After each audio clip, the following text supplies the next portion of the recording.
right. Welcome aboard, everyone, and welcome to the regular meeting of the City of Santa Barbara Harbor Commission. I'm John Sedman, the chair, for tonight, November 16th. Shall we have roll call?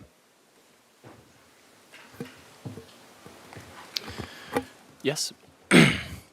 Commissioner Anderson, He's absent. Commissioner Cohen, Here. Commissioner Ford, Here. Commissioner McCray, Here. Commissioner Nelson, Here. Commissioner Stanwyck, Here. Chair Stedman. Here. All right. Are there any public comment slips for general public comment?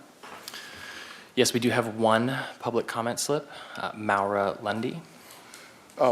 1 second before Maura, are there any changes to the agenda, Director Wiltshire? Chair Stedman, no changes. I did just want to introduce Nico Lopez. He's our newest waterfront team member, so he's our administrative assistant and sitting right in front of you all now. He's clerking the Harbor Commission meetings and everything else that comes with it, so we're happy to have him aboard. Welcome. Welcome aboard. Okay, now we can go to general public comment. Yes, so we have one speaker slip, and it is Maura Lundy. So, Good evening to everybody. Is it working? Okay. I'm an ocean swimmer, and I've been swimming at Ledbetter Beach for at least I moved to Santa Barbara in 2008, so 15 years. 15 years. And every year they have the buoys at Ledbetter Beach where we feel safe inside the buoys. And nothing has ever happened in these 10 years, 15 years I've been swimming there. The buoys came down November 1st, and I was with my swimming buddy, maybe I would say less than 100 feet from the shore. After the buoys came down, we swam right where the buoys would have been, halfway to where the buoys would have been. We were swimming, and this was the middle of the day on Saturday. Suddenly we saw a sailboat coming in our direction, but they veered, and then they went past us, went to the shore, going around another boat where there was a motorboat. So we started thinking, and we saw a lot of other boats coming. So we thought there must be a sail, a regatta. What do you call it? A regatta. That's what you call it. And the first boat must have been wrong. And we thought maybe we talked to the guy that was on the motorboat. As we say, is there a race? Are you the buoy for them? And he said, no, he's not the buoy. And he started getting away. And before we knew it, there were 4 or 5 boats coming within 30 feet of us. And they were so close that we could talk to them. And we say, you are closer than 100 feet from us. And they started telling us to move away. They went like that from the tip of the boat. And we Work to conclude your comment, please. okay. Just if there's a time limit. Okay, so the thing is that we would like to see at least a couple of buoys up. The people on the boats were very rude to us when we started saying by the distance. They started saying blah, blah, blah, blah, and weren't listening to us. They were so close that we could talk to them, and we felt threatened. We felt humiliated, and we just need to have something done because we're swimming in the ocean year-round, and at least maybe a line that goes from the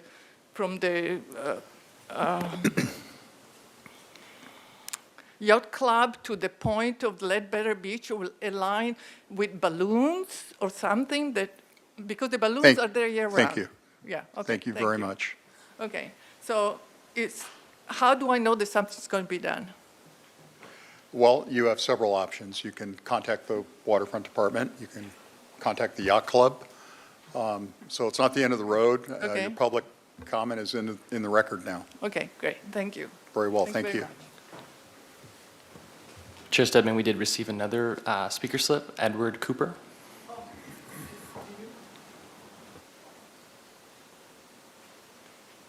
Good evening.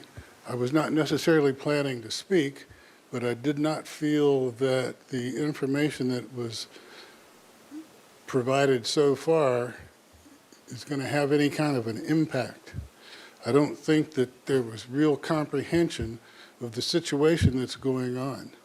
So swimming at Ledbetter safely is a concern. I don't feel like that became a concern here in this room.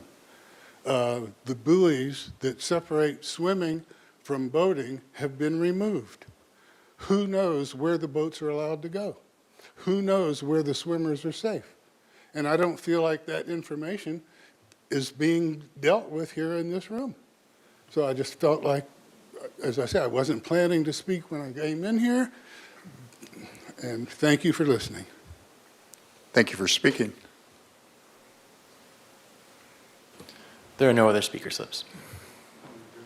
Okay. Very well. Thank you, sir. Thank you. All righty. Vice Chair? Great, thank you. Thanks, Chair Soden. Okay, moving on to the work group reports. There was a work group, I believe, that met, or an update that would like to be given by Commissioner Nelson regarding the commercial fishing work group. I just want to remind or have the commission recall a presentation made some time ago. The Commercial Fisheries Work Group asked that the commercial fishermen of Santa Barbara make a presentation on the status of their negotiations with Santa Barbara City College. And last Thursday, a memorandum of understanding that basically will provide for infrastructure as well as a curriculum in ocean careers. The MOU was approved unanimously by the Board of Trustees. So the project formally exists. We encourage them, if you'll recall, we encourage them to continue to negotiate. They've done it successful. The MOU outlines the responsibilities of the City College as well as CFSB. So that's it. Great, thanks, Commissioner Nelson. I believe we have an update also on the cruise ship subcommittee by Commissioner Cohen. Yes, Commissioner Anderson couldn't be here this evening, obviously, and he is the chair of the committee. So we had hoped to bring some recommendations to the full commission for discussion and, possibly a vote this evening, but we are instead hoping to do that in January at this point. Great, thanks for the update, Commissioner Cohen. Okay, would any other commissioner like to speak on behalf of any work group or subcommittee? Okay, we'll move on to the consent calendar. Mr. Lopez, can you please read item number 1, approval of the minutes? Yes, this is item 1, approval of the minutes. Recommendation that Harbor Commission waive further reading and approve the minutes from the regular meeting of October 19th, 2023. So moved. Second.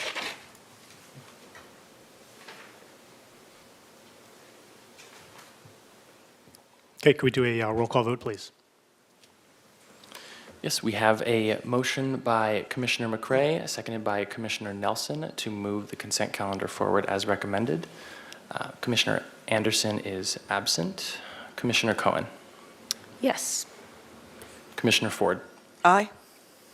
Commissioner McCray. Yes. Commissioner Nelson. Yes. Vice Chair Stanwyck. Yes. Chair Stedman. Yes. Okay. The motion passes unanimously with Commissioner Anderson absent.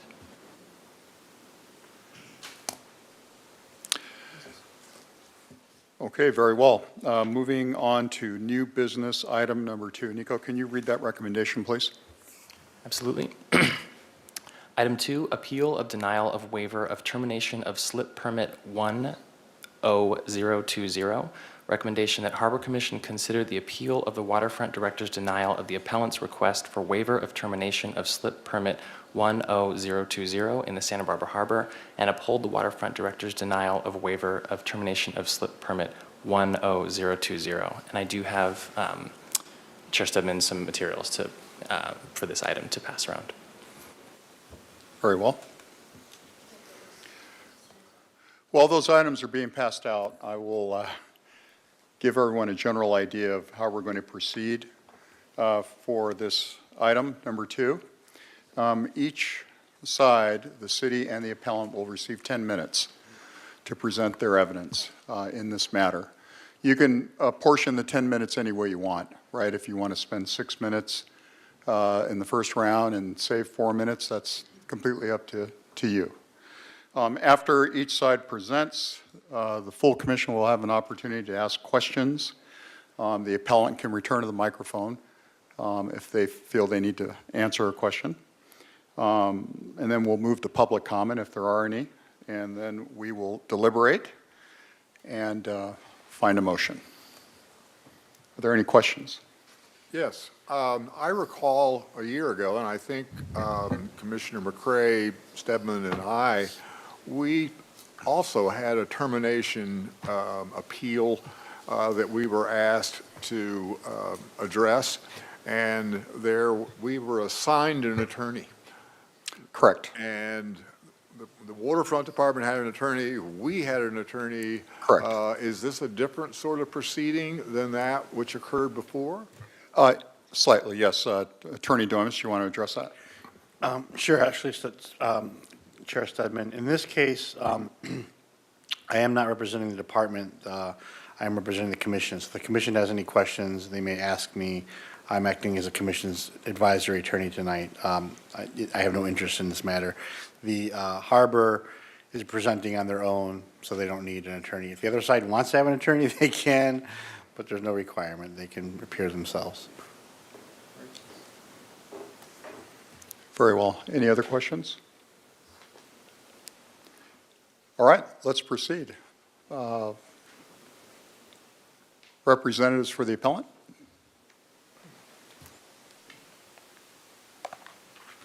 Hi, I'm Sam Long, Good evening. and I'd like to introduce you to my children. That's Nika, our daughter, Sam the fourth, and Grant. And they're the little boat people that grew up on the boat. It's a really huge, important part of our lives.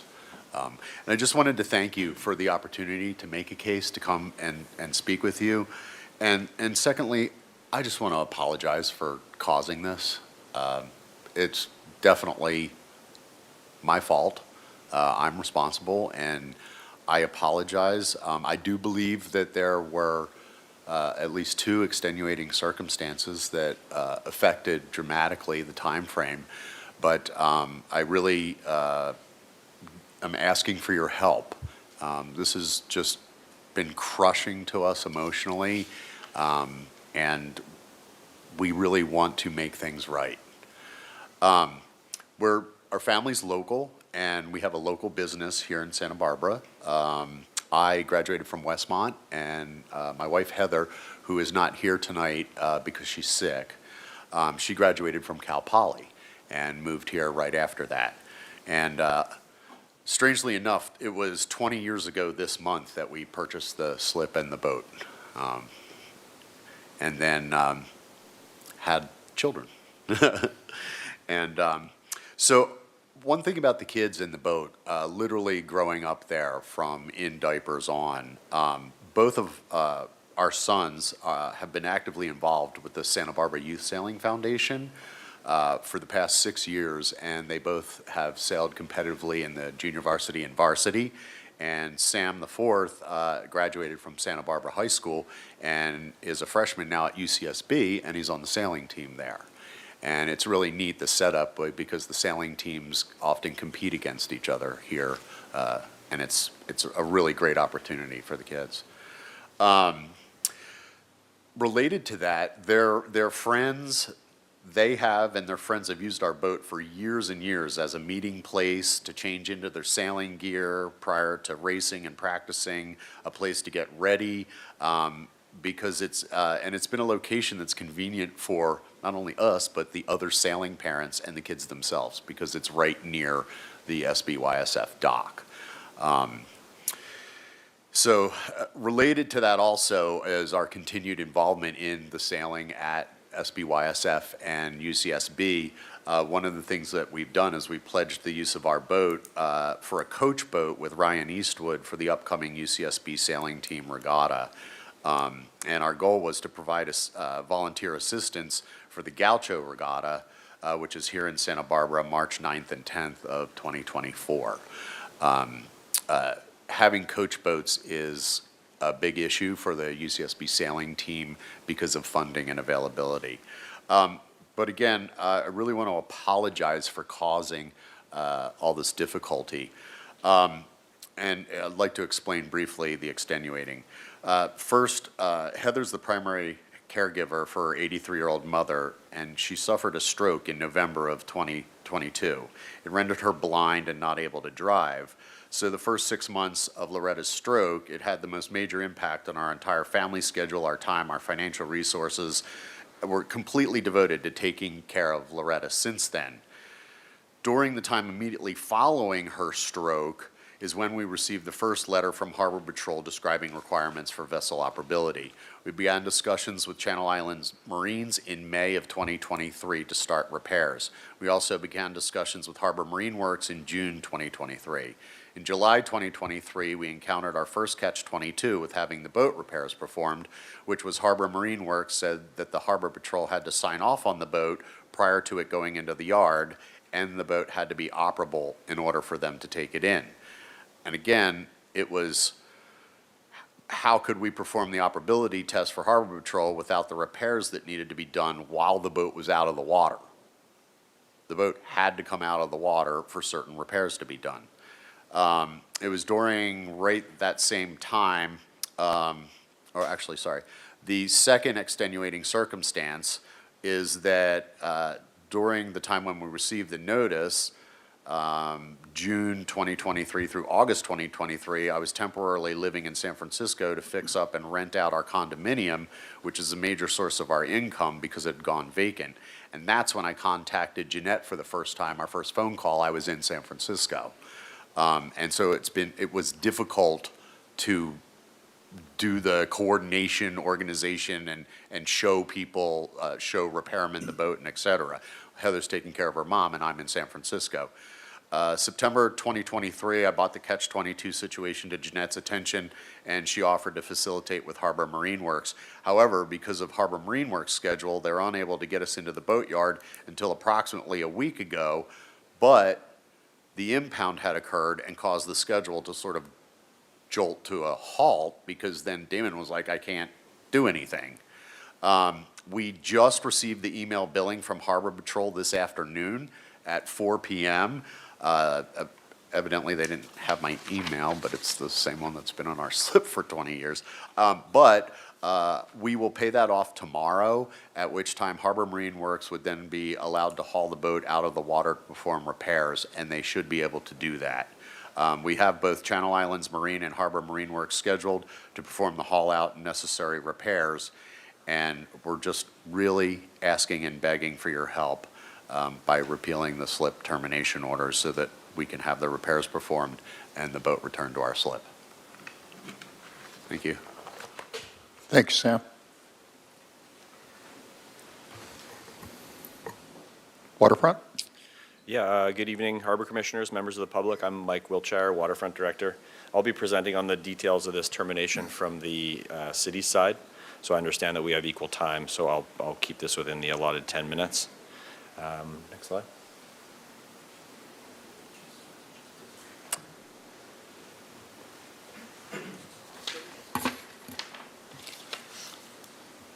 Next slide. For a little background on slip permits and permit terminations. So slip permits are revocable month-to-month license agreements with the Waterfront Department. So the terms of the slip permit are set forth by Santa Barbara Municipal Code, Section 17, and the rules and regulations that are agreed to by every slip permittee upon receiving their slip permit.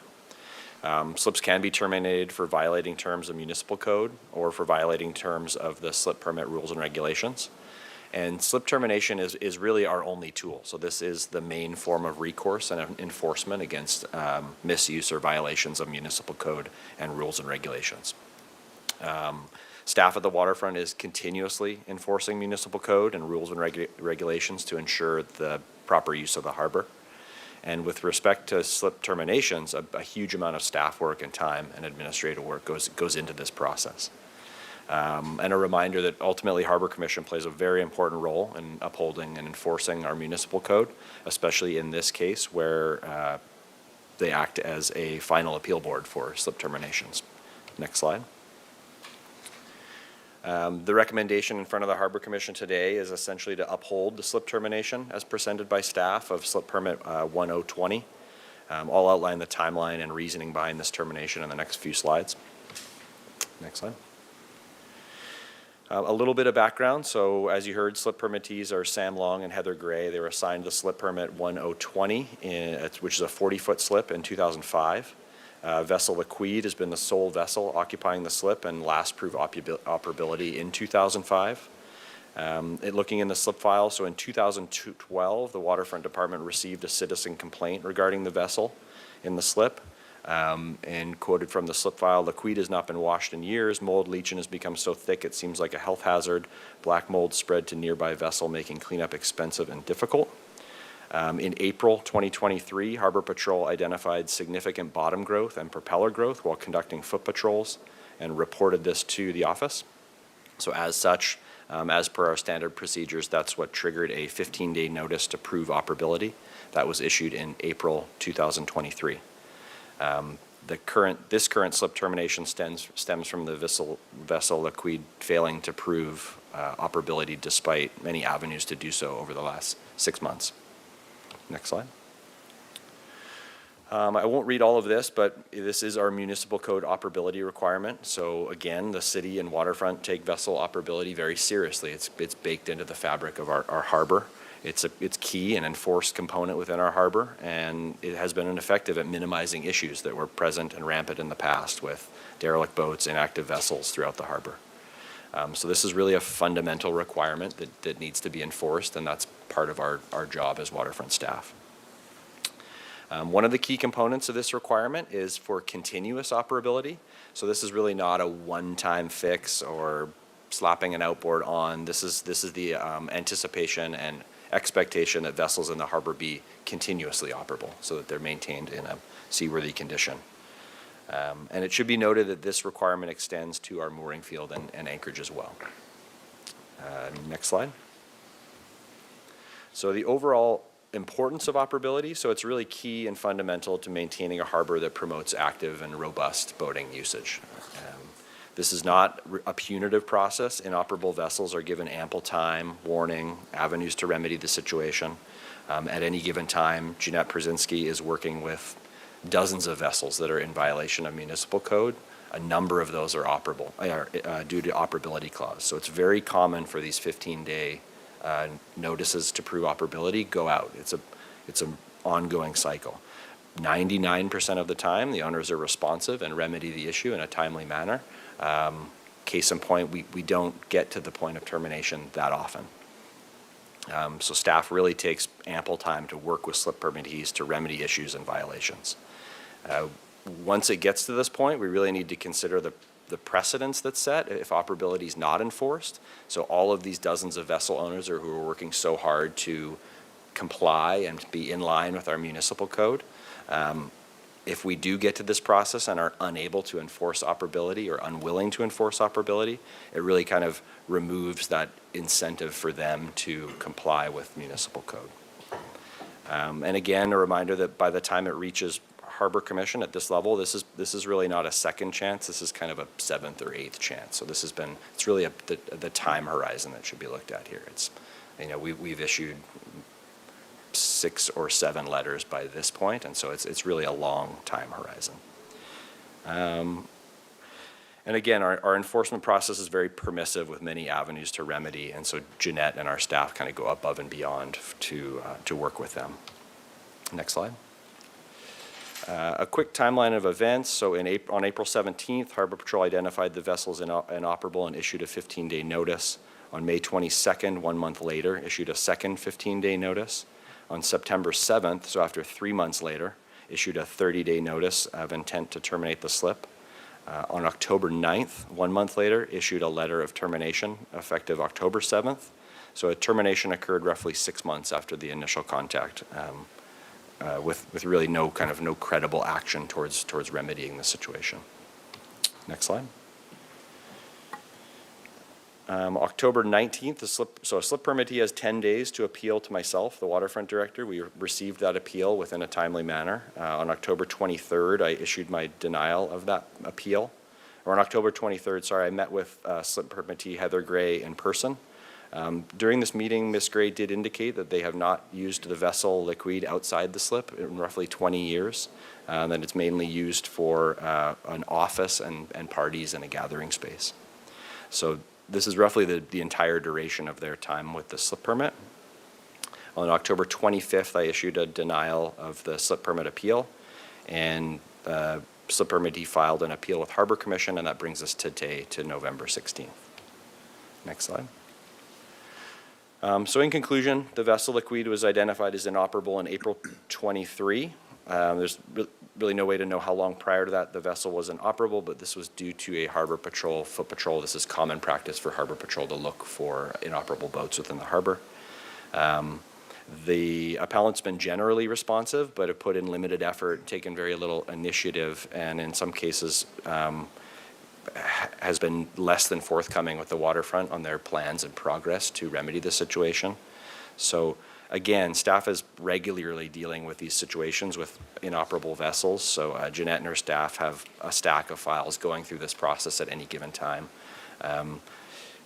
This case is different. There's really a larger time horizon and a lack of responsibility. That's kind of why we're here today. All of our hopes are to resolve these in a manner where we can get these vessels operable within a reasonable time frame. Nobody wants to be here, nobody wants to be doing this, and it's case in point that we're here very, very rarely. And so staff does a very good job of ensuring that vessel owners are made aware of their avenues to make vessels operable.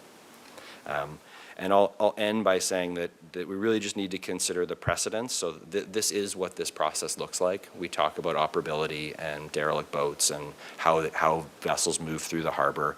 This is what the process looks like. So this is how its subtermination looks. A reminder that there is a waiting list for 40-foot vessels. The first person on that waiting list, she's been on the list since the mid-1990s, diligently paying her fees. So there's no shortage of demand of people who are looking for these slips. And so as a part of our municipal code, it's our obligation as staff to follow these processes fairly and completely and thoroughly with all subholders equally.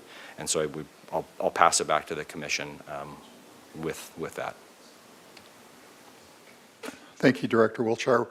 Does the appellant have a rebuttal? You have 2 minutes of time. Yes, please. Wow, that was a really grim picture, and just so you guys know. Is that microphone on? Can you hear me? Now I can. Okay.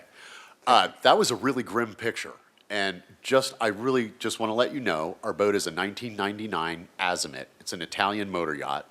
It's all fiberglass reinforced construction. It's not leaking. It doesn't have paint peeling. It's a good-looking boat, and it's in good condition. I wanted to address the credible actions taken, because that was mentioned by Mike. Credible actions that we have taken. The batteries were replaced. The engines now run at idle. The growth was removed from the bottom of the vessel. It was cleaned by a service. The zincs were replaced. The dock lines were all replaced. The repairs are scheduled, and our bills will be paid up in full by tomorrow. Also, there's an incorrect interpretation of Heather's statement about the use of the boat. Yes, we have used it the entire 20 years for changing the sailors, for entertaining people, but we've also taken it into the water frequently. And then also the last thing is I would like you to please consider the language used in the Santa Barbara Municipal Code 1720 or .20.005. I believe at the end of the statement, the exact wording is may be terminated. I'm asking that you use your discretion and that you interpret that in our favor so that we can perform the repairs and have our boat. This has just been a heartbreaking process, and again, I apologize for putting you through this and would really hope that you would consider, I believe the reading of that allows you perfect room to interpret this in our favor. Thank you.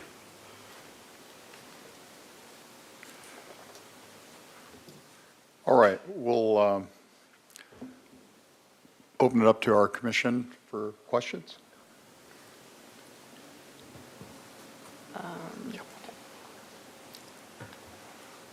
Do we need to request to speak, or should I just speak? Go right ahead. I guess the first question I have is for our council, just to clarify what actions we have the ability to take tonight so that we're very clear on what our options are. Sure. Chair Stedman, Commissioner Cohen, something of finality, so you have the option to uphold the denial, you can overturn it, or you can also make a decision that has conditions, right? I do want to point out one interesting caveat with that. The commission is the final word administratively inside the city in terms of the decision of the slip termination, so there's no appeal to council. However, the appellant, because he's a property interest, has the right to file what's appeal, what's called a writ of mandate. A writ is an action that you're asking the court to order a government body to do something differently. So it's a special kind of an appeal. The party has 90 days from the written decision of that to file an appeal. There's a code section. It's chapter 130, but 130.020. So when we have a final decision, we must in that notice put you have 90 days to appeal this decision. So what's interesting is, let's say, for example, you make a decision that's final that says you have 40 or 50 days to make it operable, just argument's sake. And they don't, and all of a sudden, now it's revoked because you can't appeal that. Your decision here is final on that. The appellant then only has 40 days to make sure they get that appeal in time. So I just wanted to point that out. So that is one thing that there is a clock running on whatever decision you make today in terms of they have a right to appeal within 90 days once they get the written decision. But the commission has the flexibility on how they want to craft the final decision. Okay.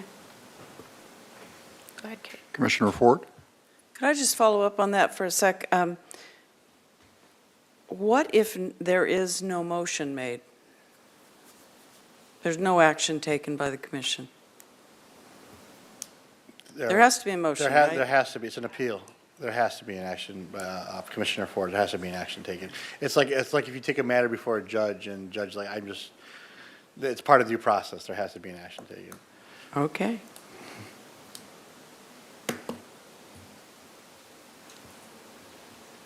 Commissioner McCray? Director Wiltshire, have you noted that there has been any deceit by the appellant during this entire process, or has he been pretty much forthcoming with respect to his responses, their responses?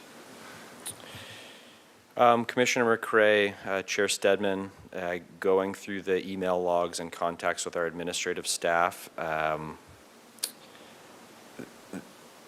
there has been times when things were promised and not followed through with payments and agreements that were stated with certain mechanics that may have not been in place. So I don't want to speak too much to that, but there may have been some deceitful actions. Do you think that any of this was intentional, perhaps, or just accidental, going over timelines that they thought they could have met? I don't have enough information to speak to that exactly, and I don't want to, point the finger at that being part of this process. And this is at a high level. This is really an inoperability clause. So I don't want to make this about that. Thank you. I have a question for the appellant. I actually have several. It seems that the boat has been very close to operable for at least a month. Is that the case? Yeah, I would say so. And basically, the whole process of well, I really didn't know what to do because basically when the slip termination notice hit is when the work was lined up, say a month ago roughly. I forget off the top of my head. I did not know what to do, okay, because then it became for me, well, okay, so do we take the boat out of the water and have the necessary repairs performed, but then will we have a slip to put it back in? Or, it was like, and then it was, well, the boat's impounded. Okay, well, does that mean I can't go on the boat? Does it mean I can't have mechanics on the boat fixing it? It definitely meant it couldn't go into the boatyard. So it was like, it's just, I have tried, and I want the boat to be repaired and everybody to be happy and our bills to be paid. And I will do that. I'm just begging for the chance. But that is exactly sort of what had happened. It was, well, okay, so now they can do the repairs, but then now we have a termination, so then what are we supposed to do? Well, okay, we'll proceed anyway with the repairs, but now there's a padlock on the boat, and the only guy in town that can haul it out can't touch it. And then what is the nature of the repairs that are needed? You say that the vessel's watertight, the engine's run. I'm assuming some things would need to be done before you made a long run. Fuel would Yeah. need to be polished, It- stuff like that. But what keeps you from being able to put the boat in gear and it's a relatively low bar. I think you have to go out around the 1 mile buoy and back into the harbor and dock it safely? Yeah. I believe, well, like there are, I guess, bearings you would call, I'm not really super mechanical, but I think there are bearings that allow the rudders to operate, and they're just old.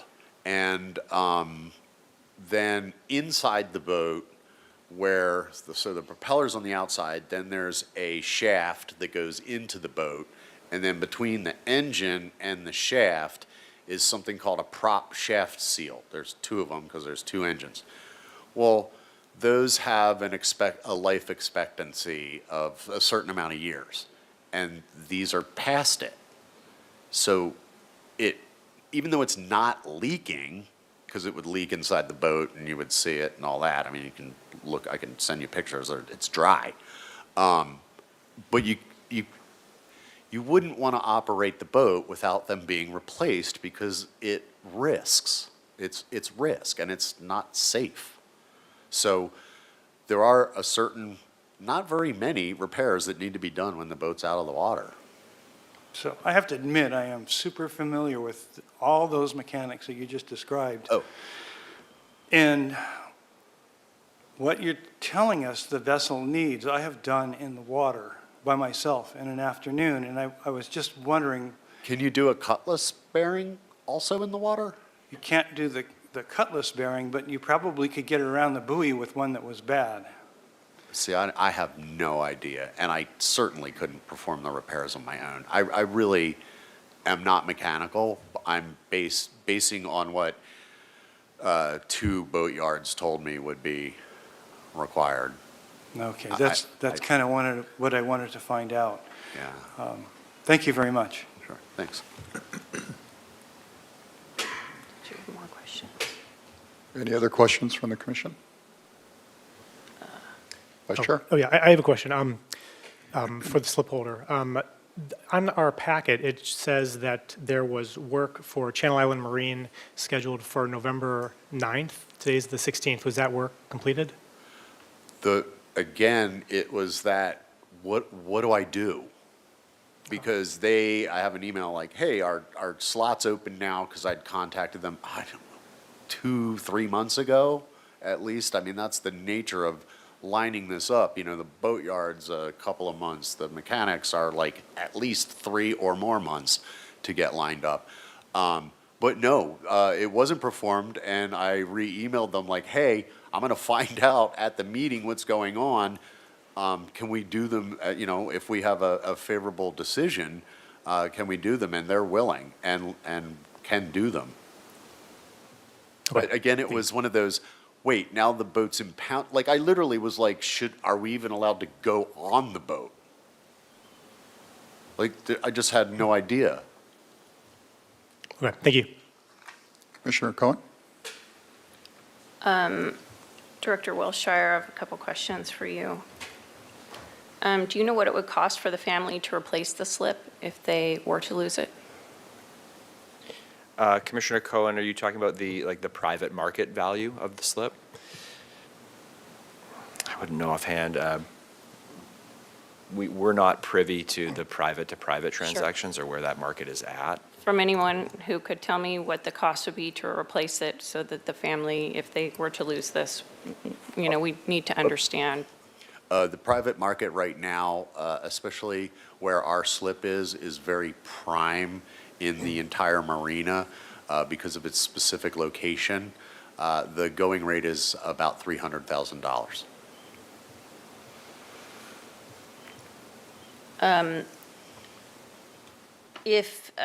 Would they even be permitted to do that if they lost the slip?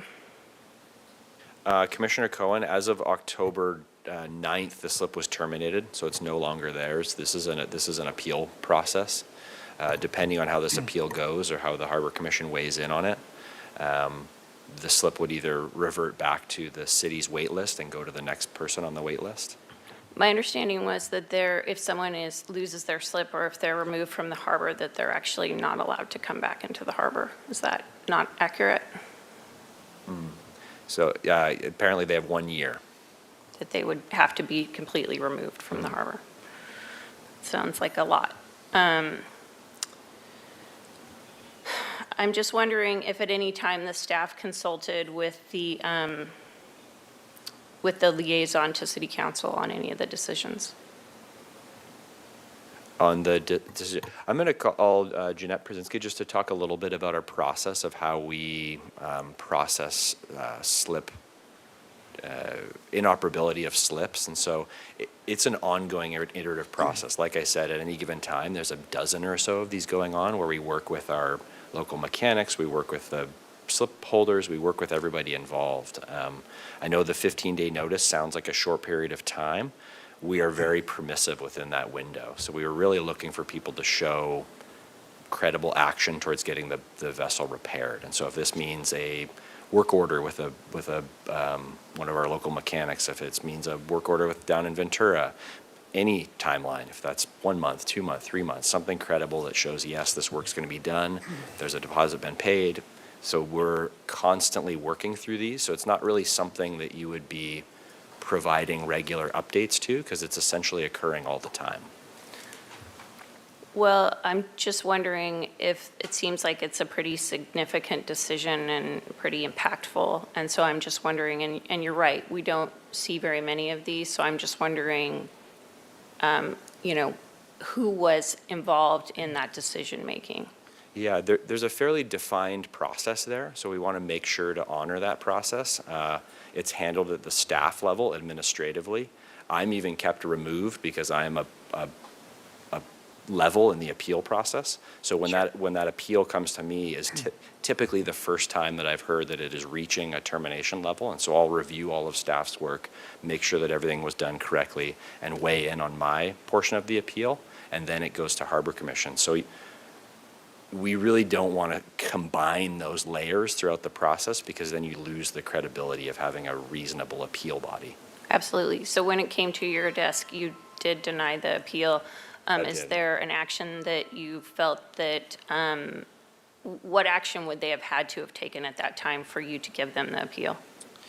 The time horizon is large, so this is different than any other of our cases with operability because there were multiple occasions. So what I look for first is, did staff follow proper procedure? Did staff handle that? Did staff give the slip permittee sufficient time to handle the issue, to remedy the issue, weigh in the extenuating circumstances? At some point, you have to say, all right, enough is enough. This has gone on long enough. And this is one of those cases where there was kind of moving the ball down the road, a promise, a going back on a promise, a promise, going back on a promise. So 6 months down the road is a sufficient amount of time for a vessel to sit inoperable.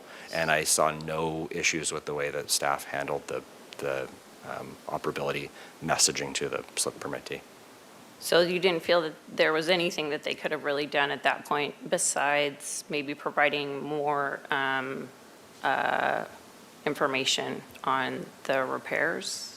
It's a very tight time window, so they have 10 days to appeal to me, Yeah, and then 10 I know. days after that to appeal to you. So again, 99% of the time, all of that work happens in the administrative level. So we're not here because of how often people take this seriously and remedy the issue well within that period of time. And I'm just wondering, maybe Jeanette, you can answer, who came up with the process that is currently used? The process was already, Commissioner Cohen, the process was already in place since before I started working for the department, so I couldn't tell you who came up with the administrative process of this, but in general, when an account is deficient, there's kind of two categories. There's either billing related, payment or non-payment.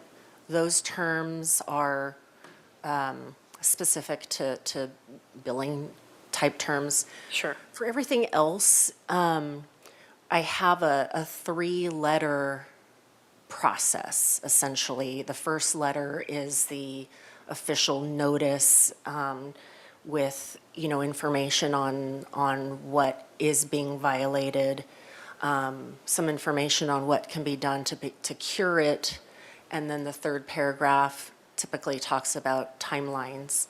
The second letter is a follow-up, it basically just reiterates what is said in the first, but says, you've been previously notified, and then it gives a new deadline. And then the third letter is what I call the pre-30-day notice of intent. So the third letter says, essentially, you've been repeatedly notified of this deficiency. First, in each letter, I kind of have a degree of language discussing that it's violating this rule is subject to terminating your account. So the first letter is relatively friendly, but it does have a sentence in there. So the second letter says, it reiterates that sentence, but fairly stronger. And so the pre-30-day notice of intent says you've been repeatedly made aware of your deficiency, and this is notice that if you don't cure this deficiency within this new deadline, then a 30-day notice of intent to terminate will be issued. So like I said, there are deadlines with each letter, but as you saw in the director's presentation, that, there's still time in between each letter. So I don't send the second letter that very same day that the deadline expires. That's just the written process. In between, there's also phone calls and emails. Absolutely. Because before I even kick off the administrative trail, I actually just reach out and try to resolve it before a official notice process is even started. In fact, a lot of my work can be done handling things lower level like that before, because once the administrative path starts, it's got to go. So was that done then? So before Yes, they ma'am. received the letter, then they received a call? Yes, I always call first.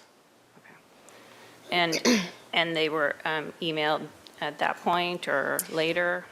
Usually what I do is I make a phone call first, and if I don't have any phone numbers or they're not good phone numbers, then I'll send an email. But I don't light up, all of their contact methods on file, including the emergency contact. For the Appreciate that. For the initial reach out. And especially this is a 15-day turnaround, so I'm very well aware that by the time they get to their mailbox, maybe, 4 days possibly has already lapsed. So I do reach out and try to make personal contact before it gets too far down the road. Okay.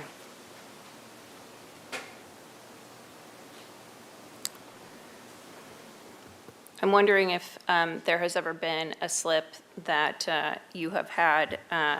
So I did just look through to see the other public record slips that had been terminated and found those. I'm wondering, I did not see one where someone was actively working to repair a boat that had been terminated on and denied a waiver. I'm wondering if there's precedent for that. Again, it happens so rarely, not since I've been on board, but I think the precedence is the fact that I'd say anywhere from 20 to 30, maybe more of these 15-day letters to prove operability are issued a year, and so there's a constant stack of that. Sure. And so we're constantly dealing with vessel owners who are repairing and readying their vessel. I think any time in this scenario, the vessel owner will have a case, have a story, have something that they are semi-actively trying to do. Sure. The reality is at some point, we need to act on our municipal code. And we need to act, it's our job to do that. And so I get the idea of finding that point, but it needs to happen to. So I don't think what you're telling me, if I hear right, is there's not a precedent that you're aware of where a boat has been actively being worked on and the slip has been terminated, that you know of? I'm looking for another time when someone was working on getting a boat fixed and was denied a waiver, and the city came down and decided to. Again, these happen so rarely, and I don't have that history, so I'm not aware of that case either way. My assumption would be that anybody who is in the situation of a slip termination would be actively working on their vessel to get it operable. Absolutely, absolutely. It sounds like these people are trying to get the problem fixed, and it sounds like there's not a situation where someone's been actively working to get it fixed and asked for a little bit more time and not been able to receive that we know of. Have you waived, can I ask that? Have you waived in the past terminations when requested? Yeah, there has been a termination appeal that came across my desk within the last 2 to 3 years that I have waived and agreed to the terms. There were extenuating circumstances. I don't have all the details, but there is at least one that I've. Was it an inoperability situation or? No, I believe it was a non-payment of slip. Non-payment situation. I don't know, I don't want to take all the time. I have some things I can say, but I don't know if there's. Maybe before, if I may, Go ahead, Commissioner. Jeanette. Sorry, if I may, I just want to add one thing to your line of questioning before we move on to a different type of question. But in respect to people who are, have been made aware that their boat is inoperable and then begin some type of repair or maybe they sell their boat or things like that. So that does happen all the time. All of the cases that I've had, as you know, this is the first termination for due to inoperability that I can remember, to answer your question. So what happens is once they begin their repairs, it stops the process. So when I've been made aware that they've booked with a mechanic or for a haul out, or maybe booked a broker to sell it, or things like that, I want to get something in writing from that business, even if it's just a short email to confirm. It doesn't have to be fancy, but it does stop the process completely. And I work with that at my level, and I have people in all different phases of repair. So yes, and my intent is for it to not get to this point too. So, That sounds kind of like gaming the system, though, if someone, I mean, so it sounds like if these people just said, oh, we're listing our boat for sale, then that would have stopped the clock. Is that my understanding? Well, a boat listing for sale, if they're using our local broker, they have 6-month-long contracts, and they will usually reach out to let me know what the terms are, if they put it in their own broker slip, for example. But am I understanding that right? That if they had just walked into a broker's office and said, we want to list it, that would have stopped the clock? Is that? Just to speak to that, that's where Jeanette will look for that credible evidence. And so in this particular case, that did happen. They informed the waterfront department that they were going to be selling their vessel. And there was no credible evidence presented that they were actually doing so. And so that. Can you answer that then? I mean, I think that, yeah. What happened, because we realized that, hey, the ridiculousness of the catch-22, not being able to get it, Damon's insisting the boat has to be operable to come into the yard. Well, the boat has to go into the yard because it's not operable. That was ridiculous. So that chewed up 4 months of back and forth. And then we tried to list, I had extensive conversations with Kenny and Krista at the Chandlery and tried to sell it because we realized that if we're forced to, I guess, which is the last thing we wanted to do. But okay, so I'm talking to Kenny, and guess what? It's the same catch-22. They say, well, I don't really want to take the listing because it's a fixer-upper. So how about you get the boat operable, then we'll sell it for you. It's the same thing, everything I tried, and I have emails from them I can send you that, like, the whole conversation about that. And then I said, well, how about I go to the other one, Seacoast, and they said, well, no, they're not going to want to do it. And then, so then I'm beating my head against a wall, and I talked to Damon. I'm like, Damon, please. And he goes, why don't you scrap the boat? Scrap the boat instead of doing, like, my estimate, maybe like giving it a broad max estimate, $20,000. Maybe that's like doing everything. And the boat is, interesting point, it's worth significantly less than, anyway, it's worth about $150,000. But the answer from Damon, literally multiple times, you can consider salvaging the boat. Well, guess what? It costs $30,000 to have the boat salvaged, which is about equal to the repair number, or slightly greater. Okay. Commissioner McCray, you have a question? Yeah. I understand that it is not possible to transfer the slip on a sale if the vessel is not in good standing. And so does non-operability end up rendering the vessel not in good standing? Commissioner McCray, are you talking in this specific instance or in general? That, yes, we will not transfer a slip if the vessel is inoperable. We cannot put an inoperable vessel into a slip. The reverse. Say, for example, the vessel is deemed inoperable by staff, and the owner wishes to sell it. Are they able to transfer the slip on the sale?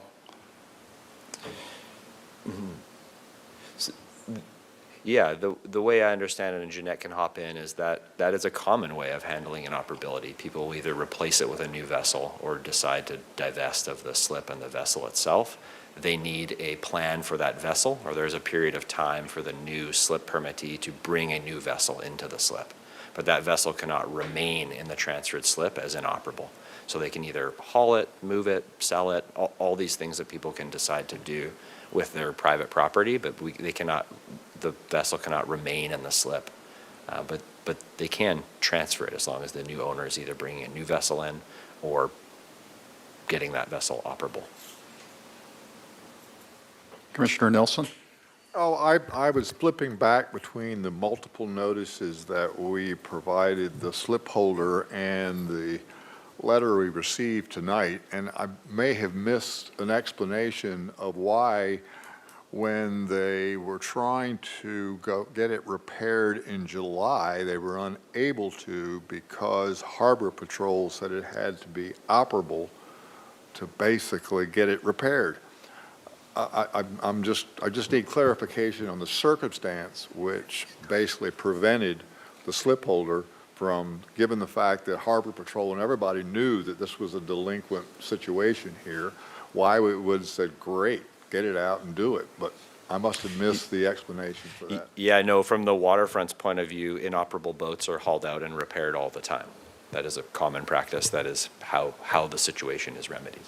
But in this case, you said, no, you couldn't haul it out, right? I mean, isn't that what's alleged here? No. Is that- Our preference is for it to be hauled out or dealt with or made operable however it can. We can't tell people how to make their vessels operable or how to remedy the issue. We're purely just enforcing the operability of the vessel. But the boatyard is not under our control. It's a lease tenant, and so wouldn't be a scenario where we would disallow somebody to haul a boat out to deal with it. Okay. Commissioner Cohen, do you have a question? Oh, I noticed. Do you have a question? I was hoping to be able to respond. I would love to hear your response. So my goal in speaking with Jeanette was to provide her with the work orders that she said would help out our situation. The problem is, there's one boatyard, one lift, one guy operating it, and he would not give me a work order without the vessel proving its operability. And because he has this idea that somehow, he also told me that once the boat is in the boatyard, that Harbor Patrol has to sign off on its operability. I don't understand how it's possible, and it made it impossible for me to get the work orders. No, I understand. Do you have a question now? Yeah, I do. Do you have the work order lined up then now for everything to start? And that has been provided to the waterfront? I'm sorry, can you come to the podium and speak so that everyone can hear? My wife, Heather Gray, met with Damon and I forget the administrative person in the office today, and they had said that they should be able to email a work order tomorrow, because I explained the situation to him. We finally got the bill today. We're going to pay it tomorrow, then you can haul it. Okay, so it is set to haul now, it is set to be repaired now? We are set up to do it. I find out if I have the work order by tomorrow. I By just tomorrow? didn't get it today for some Okay. reason. And the work would take how long in their estimation? I don't know. I don't know if I have an estimation of the work, but I believe that nothing was like sort of special or complicated. So I believe it would be a 30 to 60 day tops.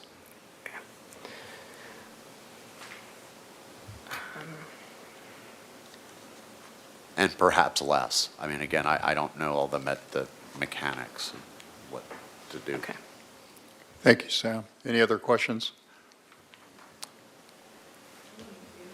Commissioner Ford? Thanks so much. Just some clarification. So only one complaint against this boat, and that was in 2012.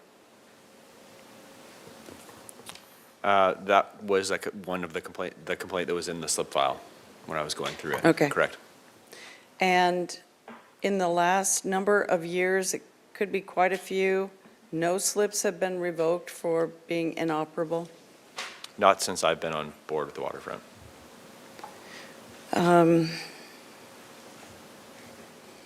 And this was determined to be inoperable because of the walkarounds done by Harbor Patrol? Yeah, that's fairly common practice. So they'll relay that information to staff, and that's where we get the majority of our where we issue the majority of our 15-day notices to prove operability. So Harbor Patrol are the eyes out there. They're doing motor patrols and foot patrols. So it's a very common way to receive that information. Clarifying that it's a slip holder for 20 years, and this is this one time. They've had the slip permit since 2005. Okay, It's not been quite 20. the same vessel in the slip since they got the slip. Okay. You know, I thought the timeline was very clear, and I don't really understand why this couldn't have been resolved before now. But I will say that October looked like things were really being done, and that there was, at least from what I was reading, that there was almost a partnership of getting this work done. And I don't want to put Jeanette in a weird position, but it sounded like things were moving forward. And so it's sort of tough for me to understand how it now becomes sort of do or die when October looked positive to me. And especially given the fact that this seems to be a good tenant for almost 20 years. So Commissioner Ford, do you have a question? Oh, I wanted to know if this is the first time that extenuating circumstances have been shared with Waterfront. For this particular case, Yes. I think Jeanette can speak to that. Yes, it is. I have not heard of the extenuating circumstances. Thanks. Commissioner Nelson, question? Am I able to ask a question of another commissioner? Yes. Given the fact, Merritt, that you are familiar with all of the repairs that need to be done, have you looked at, I'm assuming you have looked at, the proposal they have, A, B, and C. Have you looked at A, to achieve compliance, and do you think that's a legitimate plan? So I really wanted to save my comments for our that's deliberations fine. here. But if we're ready for that, I have some. Okay. Are there any further questions from the commission? Is there any public comment, Nico? There's no public comment for this item. Okay. All right, so what I see here is a person who's owned a boat for 20 years, but he's always relied on others to provide service. And so he's searched around to be able to make it work through service providers, and really has no idea about what could be done with the vessel just to get it around that buoy and back in. While I myself feel that I could probably get a vessel like that around the buoy and back into the harbor in almost its present condition, and then try to get the fuel polished and change out the fluids and all that kind of stuff once it was done. Right now, he's stuck with the thing chained to the dock. He's really not sure what he's allowed to do.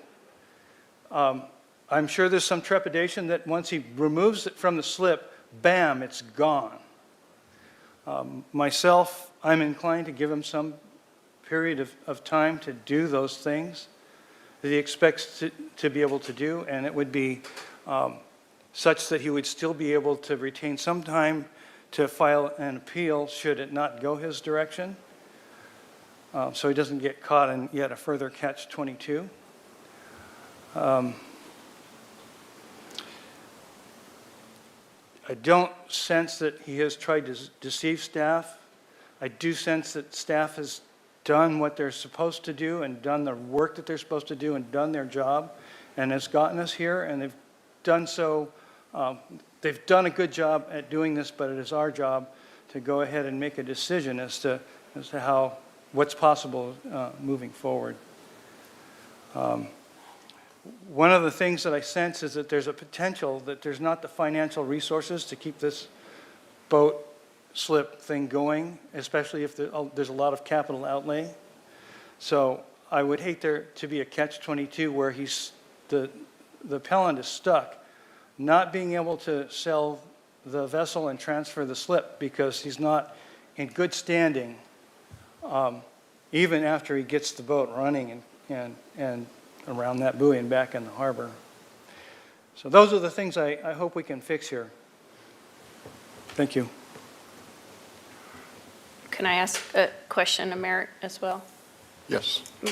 I mean, Merritt, didn't sound like Mr. Long had an idea of how long, you know, a real I mean, what type of timing, if someone couldn't do the repairs on their own, if, you know, would be needed to ensure that it could be done without, you know, being egregious?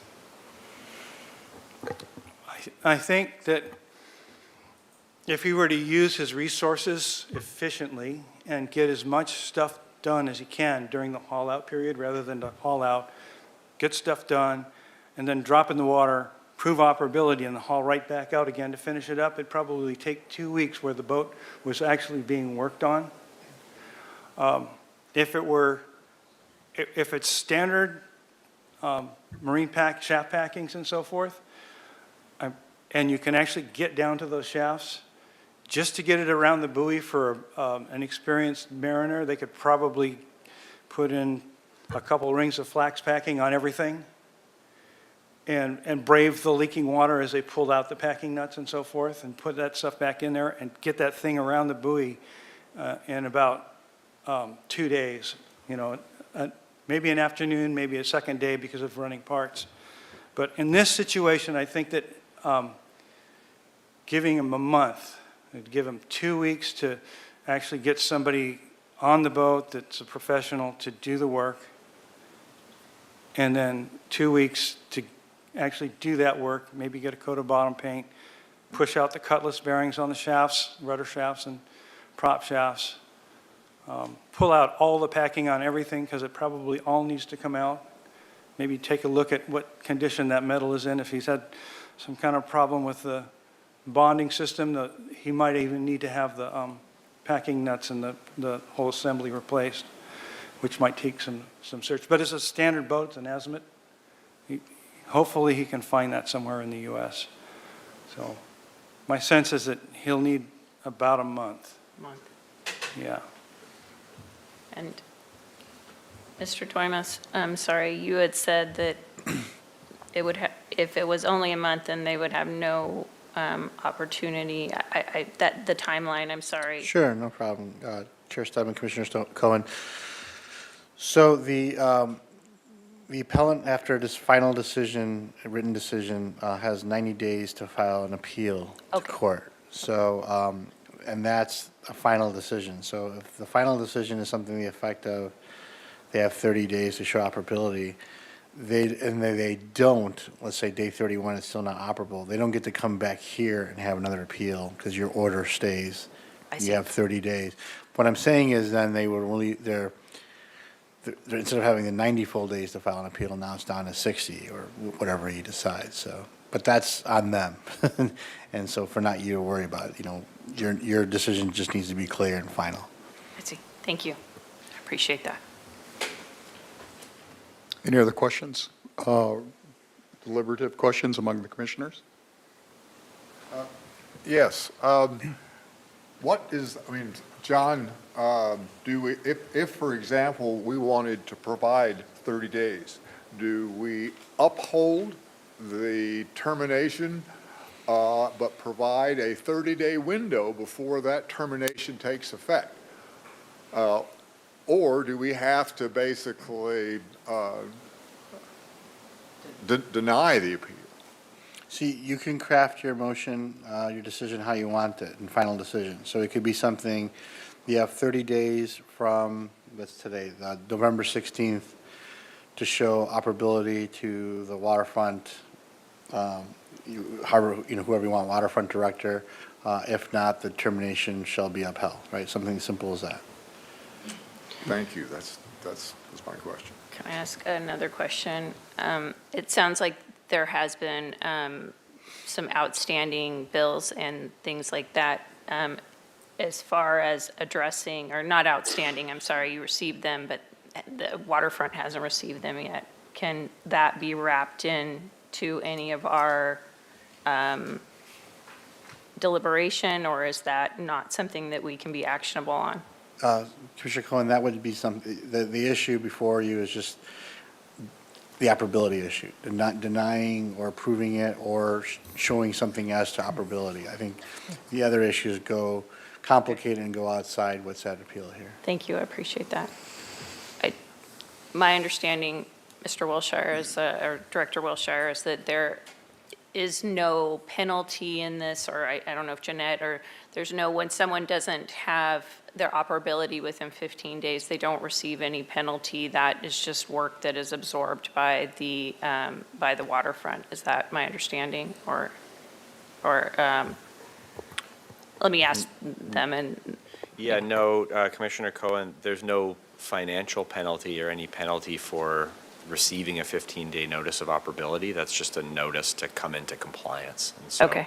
There's been no penalty up until the point when the slip was terminated. And once the slip is terminated, the slip permittee either has the option to leave the vessel there and pay visitor fees, remove the vessel, so they're no longer the slip permittee on file. And Okay. so to date, I don't know what happened in the last 3 to 6 hours, but as of lunchtime today, they were accruing visitor fees and they were delinquent on those fees. Okay. Commissioner McCray? Are they delinquent on the slip fees? Jeanette can answer that, but no, I believe their slip permit fees are paid up, but they're delinquent on the fees from October 9th through now, on the fees for being in the slip. Thank you. Appellant? Sam? One of the things that has been actually crushing is, I understand that there was no penalty associated with the 15-day notice of operability. However, since the slip termination took effect, we were then put into visitor status, right? So I'm trying to get the work going, come up with the money to pay, half up front on $20,000, so $10,000. And so 28 days, the normal slip fee. Then the slip fee goes up by $100. Now I'm up to $305 a day.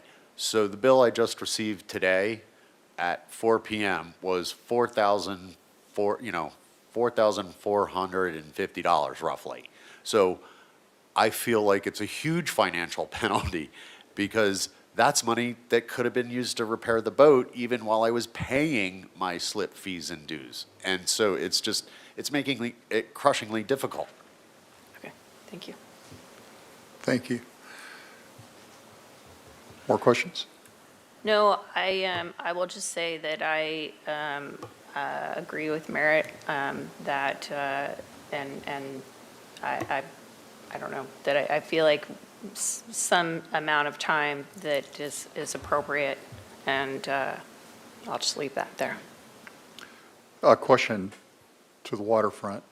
So what can happen? I mean, if every perfect condition gets met, visitor slip fees are paid up to date, repairs are made, the boat performs its operability test successfully.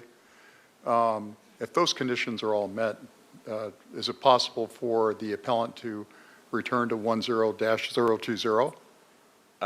Chair Stedman, the appeal process is to Harbor Commission now, so staff does their work on this process before it gets to this point. So while we were going through our staff process, there was all of that time to remedy the issue. At any point in time, if that was remedied, it would go back to status quo. He would begin paying slip fees. No harm, no foul. And like we said, that situation is occurring all the time. Once the slip is terminated, that kind of ends our staff administrative process. So they are no longer the slip permittee on file. Your action tonight can reinstate them as a slip permittee, can uphold our decision to have them remain as not a slip permittee. So, but I think I get what you're saying, and it is to the Harbor Commission now, not to staff. So, Sure. So your decision would determine what happens. Thank you. So if we were to grant the appeal tonight, would the daily visitor slip fees for the interim between October 9th and now still apply? If the termination is not upheld, so they return to their status as a slip permittee, they will go back to slip permittee status. And including the interim between today and October 9th? Correct. Thank you. Any further questions or deliberations? Yes. Clarify again with Mr. Doimus that regarding that situation, we're not to be involved in that. That is not our purview. Correct, Commissioner Cohen, you're 100% correct, it's on the purview. Thank you. Yep. Thank you. Deliberation? Oh, yeah, I'll give my thoughts on this. And this is a tough one for me. And I actually visited SLIP 020, and, the boat looks fine, looks like the other boats, but really, I think the heart of the issue is operability. And I know for me, operability has always been important because that is the reason why we have this resource. Like, boats that are operable should be there, and if you are a fisherman or a sailor or a racer, I mean, that's why we have this resource. That's the intent of it, for an operable boat to be in this slip. And, I mean, to me, like, what do we tell somebody who buys a boat in Santa Barbara and is looking for a slip, and they find out that there's inoperable boats and slips? Or if there's a visiting vessel and is trying to get a slip and is unable to because there are inoperable vessels in slips. And, I mean, that's important for me. But basically, we want a harbor and a marina that has usable boats that are using slips for that actual purpose. And I mean, in terms of operability, for other boaters, I think that's very important, because if a boat is not operable, it really provides, it's like a hazard for the other boaters that are prudent in the harbor. I mean, I've seen other boats sink in slips, and, if they're not operable, that is a risk that the boat owners take, is having a boat sink in a slip. And I mean, it's a huge mess for the Harbor Patrol to clean up. And, they have to, when a boat does sink, it sinks with a full tank of oil. Harbor Patrol has to come around and put the buoys up and make sure that that oil doesn't go on other boaters, the holes of those. And, I feel like the people that do have boats, we pay these slip fees to the waterfront to prevent things like this from happening.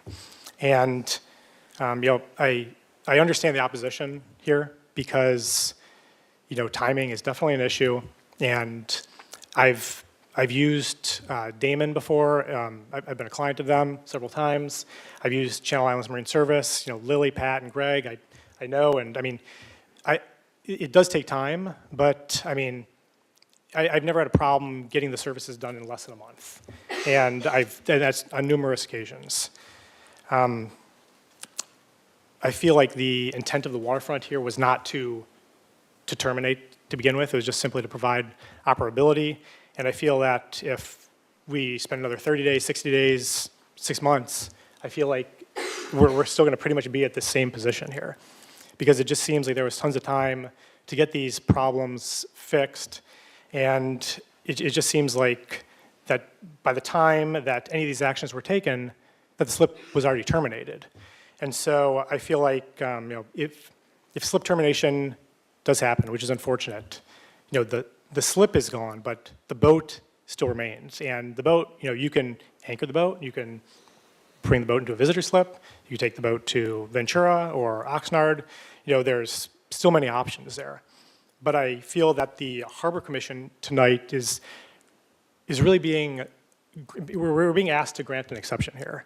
An exception for non-compliance that's going to set a precedent going forward.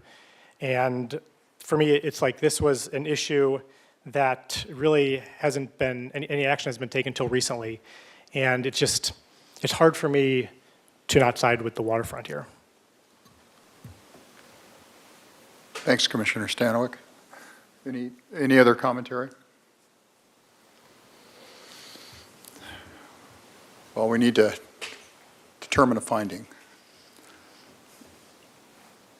I think I'll attempt a motion here, and I hope that Attorney Doimus will help me out in this. But my intent, just to state it, is to give the appellant 30 days to manage to do what he has failed to be able to do. And I must comment to my fellow commissioners that when you're totally dependent on other service providers, you're at a huge disadvantage.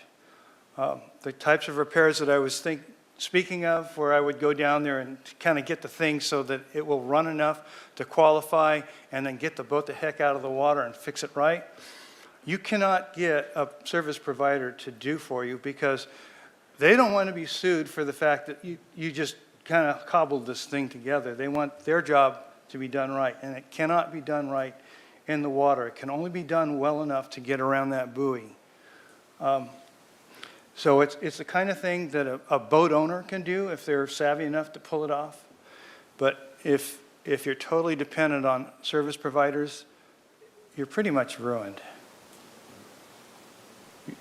If he can't get the boat hauled out, and there's no way for him to get it hauled out, he's not going to be able to get the type of thing done that I was thinking could be done, because he would be dependent on a service provider that would be unwilling to do it. And I think he's testified to that. And I don't see at this point that he has tried to deceive staff in any of this. He's probably run over time on things. He's testified to the fact that, he's had other life issues, big ones that have been perhaps more important than this particular issue, but he would like to rescue this if he possibly could, and it sounds like he's willing to try. If the appellant is able to get the boat operable and it takes his last dime that he can muster and he can no longer have the slip, at least he's able to transfer it as anybody else would. And I think we owe it to him to give him a chance at doing this. So I move that we grant the appeal under the condition that the boat is made operable within 40 days. That splits that time in half. And, what? Keep in mind holidays, that's the one thing I was, time of year. Well, I would look to Attorney Doimus as to what the most prudent time frame would be, given that. Well, that's for the commissioner to decide. I would I first would suggest you craft a motion, see if there's a second, then deliberate and vote, or someone, that can be removed. So what I would say is you would grant, I think what you're trying to say is this, you would grant, I would put it this way, the slip holder has X amount of days, slip holder for permit number 10020 has X amount of days to prove operability before the waterfront director, otherwise the slip shall be terminated. He's just got to decide the X amount of days. So I would. So 40 days falls on Christmas. We don't want. Yeah, not do that. End of the year. End of the year?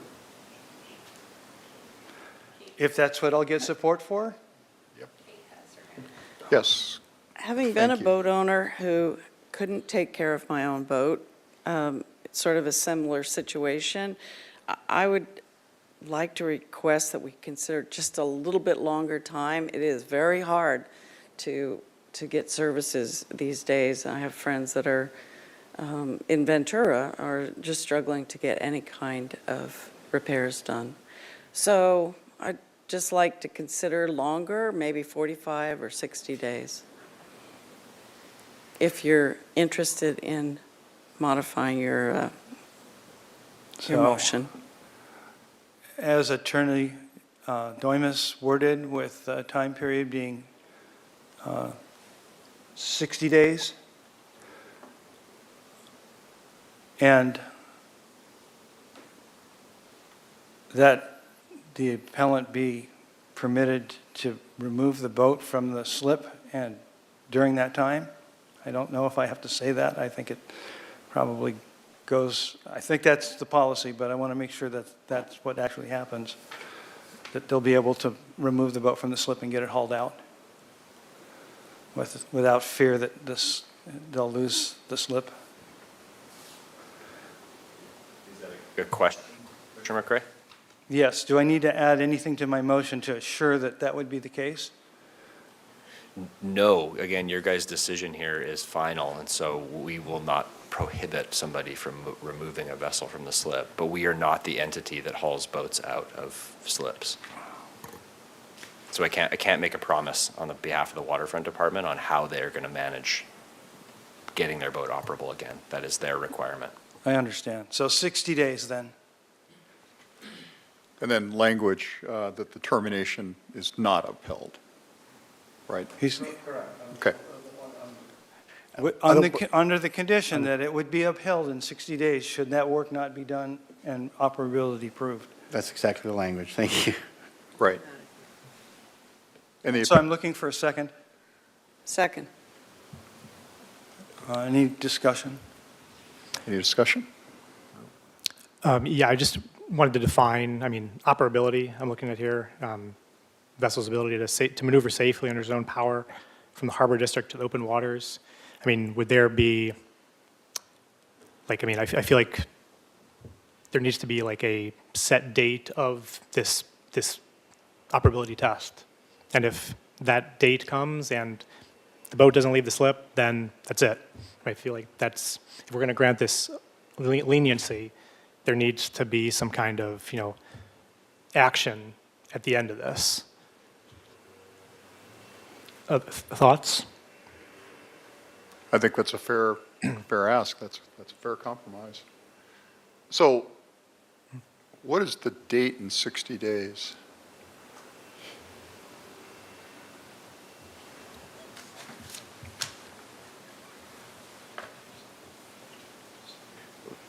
Chair Stedman, it'll be roughly January 16th or January 15th. 15, 16.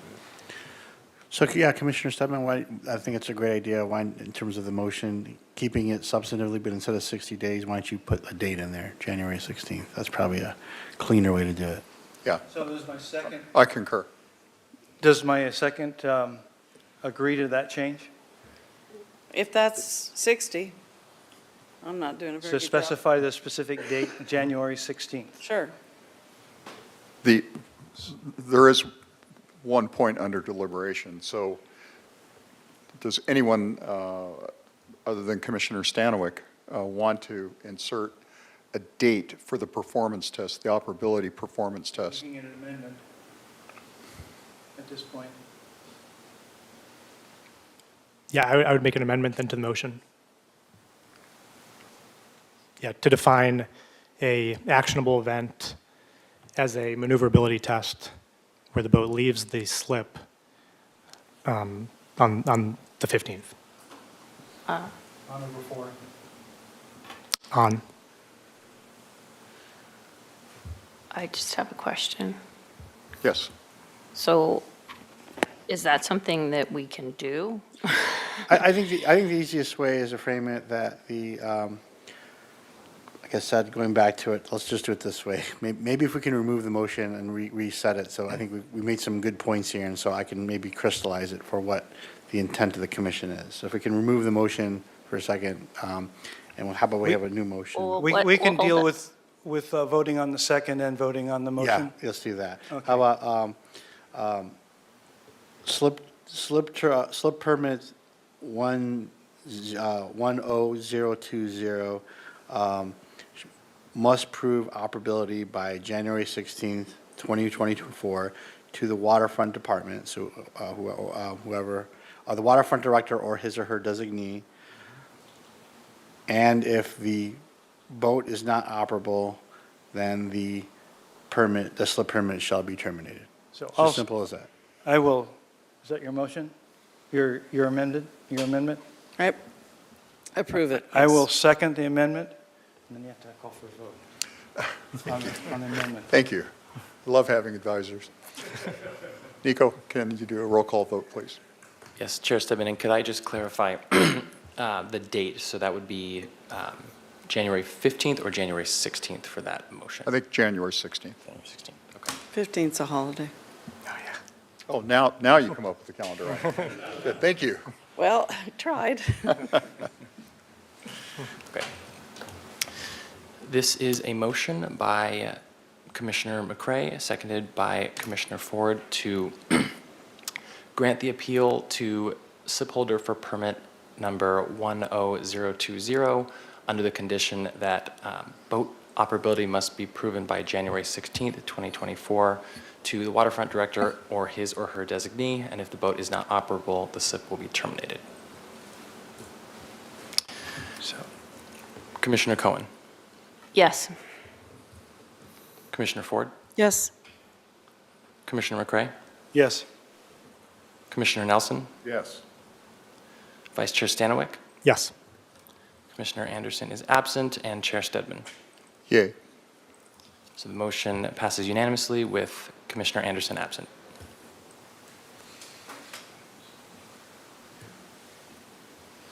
And Attorney Domus, do you feel the motion meets the requirements for finding? Yes, I think it absolutely does. It gives clear direction. Just so the commission knows, the next steps is the staff will issue a letter with this decision and also the appeal language, knowing that they have 90 days from that date to file an appeal for this decision if they want to. So we will take care of the next steps. Very well. Thank you. All right. Moving forward to item number 3, new business. Nico? Yes, this is item 3, Anchor Rose Lounge renovation-related rent deferment. Recommendation that Harbor Commission receive a presentation from staff outlining, tenant improvements within the Anchor Rose restaurant and proposed rent deferment during the construction progress. Discuss and take action as necessary. Good evening, Chair Stedman, Commissioners, members of the public. My name is Cesar Barrios. I am the Waterfront Business Manager. And today I bring a proposal for a 3-month rent deferment for the Anchor Rose Lounge due to their current interior renovation project. All right, so first I would like to provide some background. So the Anchor Rose Lounge is a business located downstairs at the 113 Harbor Way location next to the Maritime Museum. The upstairs space is the Anchor Rose restaurant, and that is currently open. Both restaurants have been in operation or started operations in 2021, and the space that was previously occupied by Chomp. And previous to that, it was the Endless, in this case, it was Chuck's of Hawaii. In late 2022, the restaurant owners approached the waterfront department with plans to remodel their interior space, which is just under 4,000 square feet in size. Subsequently, the project started in January of 2023. So the improvements are extensive, or have been extensive since January, with the goal to completely modernize the space with an ocean-minded feel to enhance the overall experience of their customers. The project alone, it's almost completed within the interior space, which it requires they completed an entire renovation with a boat motif per se. They included a lounge area, a new bar, and also they've addressed new ADA access points. So under these updates, the service capacity of the building and that space significantly would increase. So this is the site plan illustrating the renovation area, which is highlighted in yellow. There are no upgrades to the kitchen area. So in the back, on the left-hand side, you see the kitchen section that was previously renovated by Chomp. So it's a fairly new facility. However, the new owners are renovating that interior space, which is the lounge itself. And then to the right, you have the outdoor patio dining area, which it's been open on and off since the construction project. They've been using as an alternative sitting area for the Anchor Rose restaurant, which is upstairs. But the actual lounge, which are they're different businesses, has not been operating. during this process. As mentioned, the project started in the spring of this year, but it's taken quite longer due to some ADA requirements that came up and they were not originally part of the process, which they've required the owners of the business and the city to go back and forth and trying to solve those issues. As you may know, this is a historical building, so a lot of the access points, ramps, access doors are not completely to ADA compliance.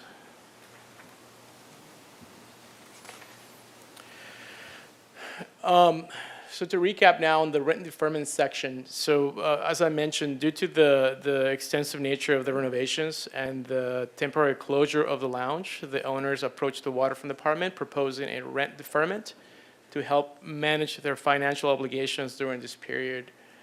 On that regard, upon review, the Waterfront Department has agreed to a 3-month rent deferment of the base rent, which would take effect this December 1st and will last through the end of February of 2024.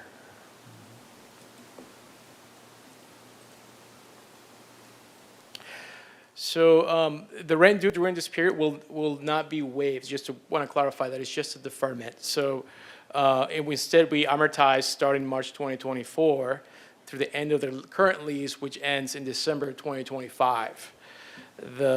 Just to give you some numbers, the total the department would defer is $38,052, which that accounts for the entire 3 months, and that equates to $12,680 per month, which is their rent.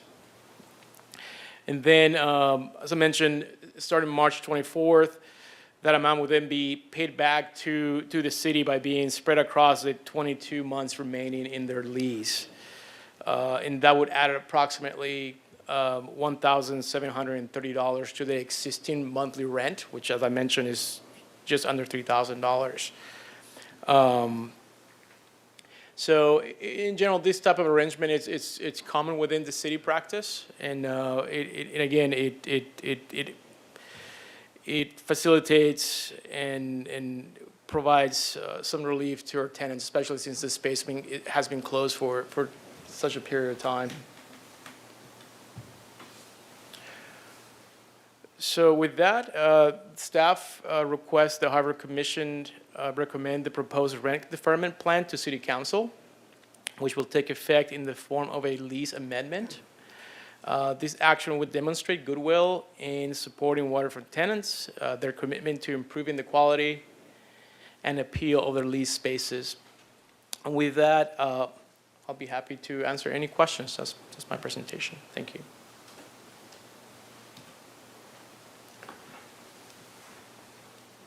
Commissioner Nelson? I'm all for it. I mean, in fact, typically they're called like tenant improvement allowance. It's a very common thing, even in my experience. But I'm guessing, does this happen all the time or regularly? I can't recall a situation where the Harbor Commission has been asked to do that. Is this? Commissioner Nelson, it does happen. I believe the last time this, just looking at records, and as I drafted this deferment, I believe it was in 2020 with one of our tenants up on the wharf, where whenever they do long-term renovations that will require them to be completely shut down. Right. Normally we provide we offer this type of process to So we might, I mean, by doing this, we sort of understand that, for example, if Brophy's, we approve Brophy's to go forward, if the renovations that eventually are required by the city require them to shut that retail space down completely, then we would obviously be willing to entertain a similar deferment for them. Correct? That is correct. Okay, good, that's all. Yes. I just noticed on here that when I was reading it, I circled it, that that the lease ends in 2025, is that correct? That's correct, but they have two options to extend their lease. So the original lease that they just signed they took an assignment from CHOMP. So then the current lease ends Okay. December 25, and then they can exercise their option. I see. But the first lease option allows us to basically not renegotiate at the end of 2025, but to sit at the It's table. okay. and- I just was wondering if they were doing a whole remodel and their lease was going to end. That seemed a little strange. And then I just was wondering if 3 months is going to be long enough. I'm just had some experience doing construction projects. Well, Commissioner Nelson, that's a good question. So they've been closed since early spring. And with the thought of being open sooner than to the point where right now, again, there is a risk also for the department to extend this type of accommodations. I mean, in goodwill, we understand that they're in the final phase. Right now, it's primarily the ADA renovations. If you stop by the venue, you look inside the lower space, it's almost completed. It's just some of the challenges that came up with ADA Oh, I'm sure. Yeah. renovations just to get into the space. Okay. Vice Chair? Oh, yeah, no, just to comment on that, I poked my head in last week and saw it, and it looks really nice. Looks pretty much almost completed. I mean, the rent's going to be amortized, so, I mean, it's not going to be waived, as you said. So, yeah, no, I think it's a great idea. Nelson? Nope. Sorry, it never comes off. Yeah, I'm sorry. It just keeps me in the queue here, so, sorry. You're in the perma queue. Do we need a motion? Do you want me to make a motion? I'll make a motion to accept the staff recommendation. I'll second. Okay. Just a second.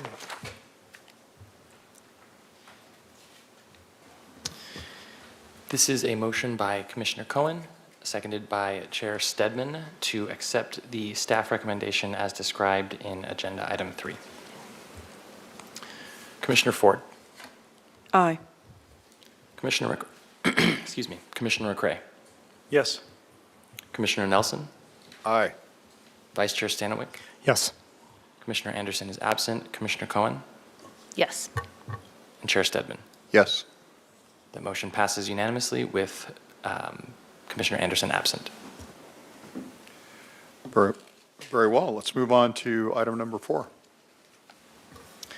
Item 4, proposed license agreement with Santa Barbara Fuel Dock Incorporated to operate the commercial ice machine. Recommendation that Harbor Commission review and recommend City Council approve a 5-year license agreement with Santa Barbara Fuel Dock, Inc. to operate, monitor, and sell ice from the city-owned commercial ice machine located on the city pier. Chair Stedman, Commissioners, hello again. So my second item is that I bring to you today is the proposed license agreement for with the Santa Barbara Fuel Dock Incorporated to operate the ice house, which is located at the Santa Barbara Harbor. And as you may recall, we briefly discussed this item at the last meeting, and at that time we were still negotiating the terms with the parties.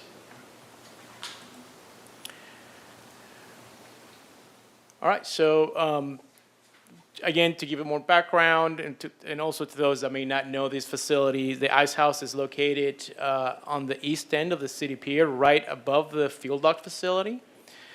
This site has been an important component of the success of the local commercial fishing industry. It was the first major project that was funded by the Fisheries Enhancement Fund, allowing commercial fishermen to keep their catch fresh, stay longer at sea, and avoid the longer and costly trips to Ventura or Morro Bay to get ice. So the ice house at the Santa Barbara Harbor commenced operations in May 1st of 1992 and has the capacity to produce approximately 10 tons of ice per day. McCormick's, now known as Santa Barbara Fuel Dock, Inc., has operated the ice machine, ice house, for over 2 decades now. So here you have the proposed lease terms between the waterfront and the Santa Barbara Fuel Dock Incorporated. The term of the license is 5 years. And then the compensation to the fuel dock is divided into, we agreed to divide it into 2 tiers. First, at the start of the term, the waterfront department will pay Santa Barbara Fuel Dock $1,410 per month to sell the ice and collect the revenue from those sales. And then effective July 1st of 2024, so at the start of the next fiscal year, that the increase on the payment to the fuel dock will increase to $1,740 per month for the same service, to sell the ice and just provide the services to the boating community. And also, every dollar above the base rent that they collect, it comes back to the waterfront department. Also, we are responsible for the maintenance of the facility, which, as you may know, it's part of our capital program. It's an annual process. And this facility, it's, even though we're paying a business to run it, it necessarily is not a money-making venture for the city. It's a service that we provide. And we put a lot of resources into this, and we look forward to continuing that process. And we're very happy that the Santa Barbara Fuel Dock Incorporated was able to reach a deal with the city to move forward. And with that, I'll be happy to answer any questions you may have. Commissioner McCray? Yes, I saw the mention of a base rent, but I am assuming the base rent is actually $0. That is correct. It's just the formatting of the documents. But yeah, they don't pay us rent. We pay them to operate the facility. And so 100% of the sales proceeds, whatever they may be come back to the city to partially or hopefully completely offset. That's correct. Costs. So just to give you some perspective, on the peak of fishing season, or let's say in the summer, the ice house could generate monthly about $38,000 to $4,000 in revenue. But then you look at numbers in January or February, and it's $900. So, and that doesn't take into account the electricity and water that goes into that process. Thank you. I'll be supporting this. Nelson? I'll also be supporting it, but didn't we put in the budget, didn't we double the cost of ice? We did. We went from 5 to 10 cents. This starting this past July per pound, and which still overall it's still a pretty good deal for all those that benefit from that ice.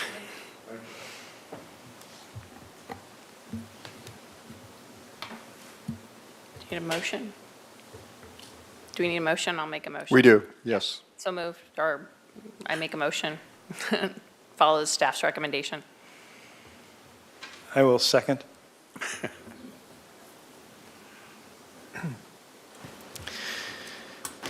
This is a motion by Commissioner Cohen, seconded by Commissioner McCray, to move forward with the staff recommendation as described in Agenda Item 4.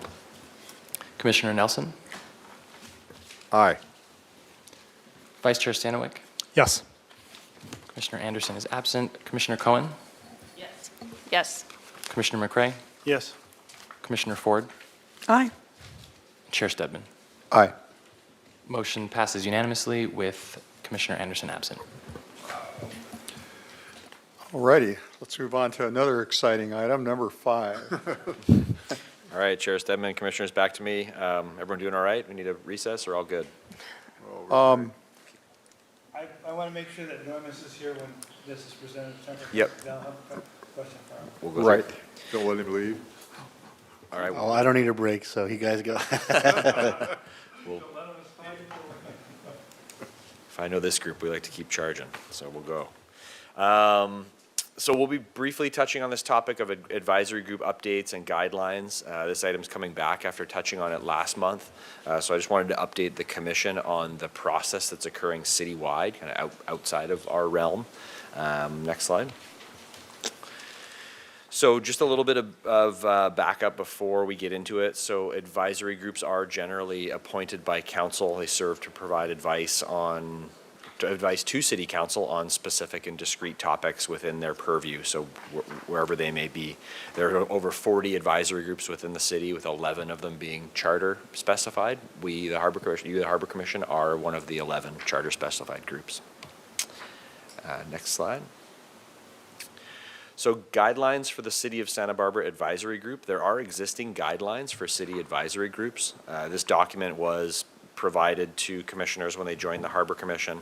So these guidelines were last reviewed in 2013 by council and approved by council under Resolution 13006. So the aim of these guidelines is really to provide consistency across boards and commissions. This helps the public, it helps staff, it helps council and the commissions themselves. There's a process underway right now currently that's going on for City Council to review and revise these guidelines. They haven't done so in over 10 years, since 2013. So some of these first went to Finance Committee on June 27th, 2023, and then went to Council for a first review on August 1st, 2023. So Council had some comments and was looking for this to come back to them, maybe likely in the new year. Next slide. Now to the sticky spot. So Harbor Commission rules and regulations. So as you all know, there were an additional set of Harbor Commission rules and regulations. These were provided to new Harbor Commissioners. They were put in their binder. We reviewed them. Staff has them as well. So this set of rules and regulations, it generally reiterates what's in the charter, but also had some additional guidelines that are contrary to the larger citywide advisory group guidelines. So this set of rules and regulations was never approved by council. So per the document, it was created by Harbor Commission in 1985, revised again by Harbor Commission in 96 and 2010. Staff has learned essentially within the last month or two during this process that these additional rules and regulations that are specific to Harbor Commission are not valid. They were never approved by council.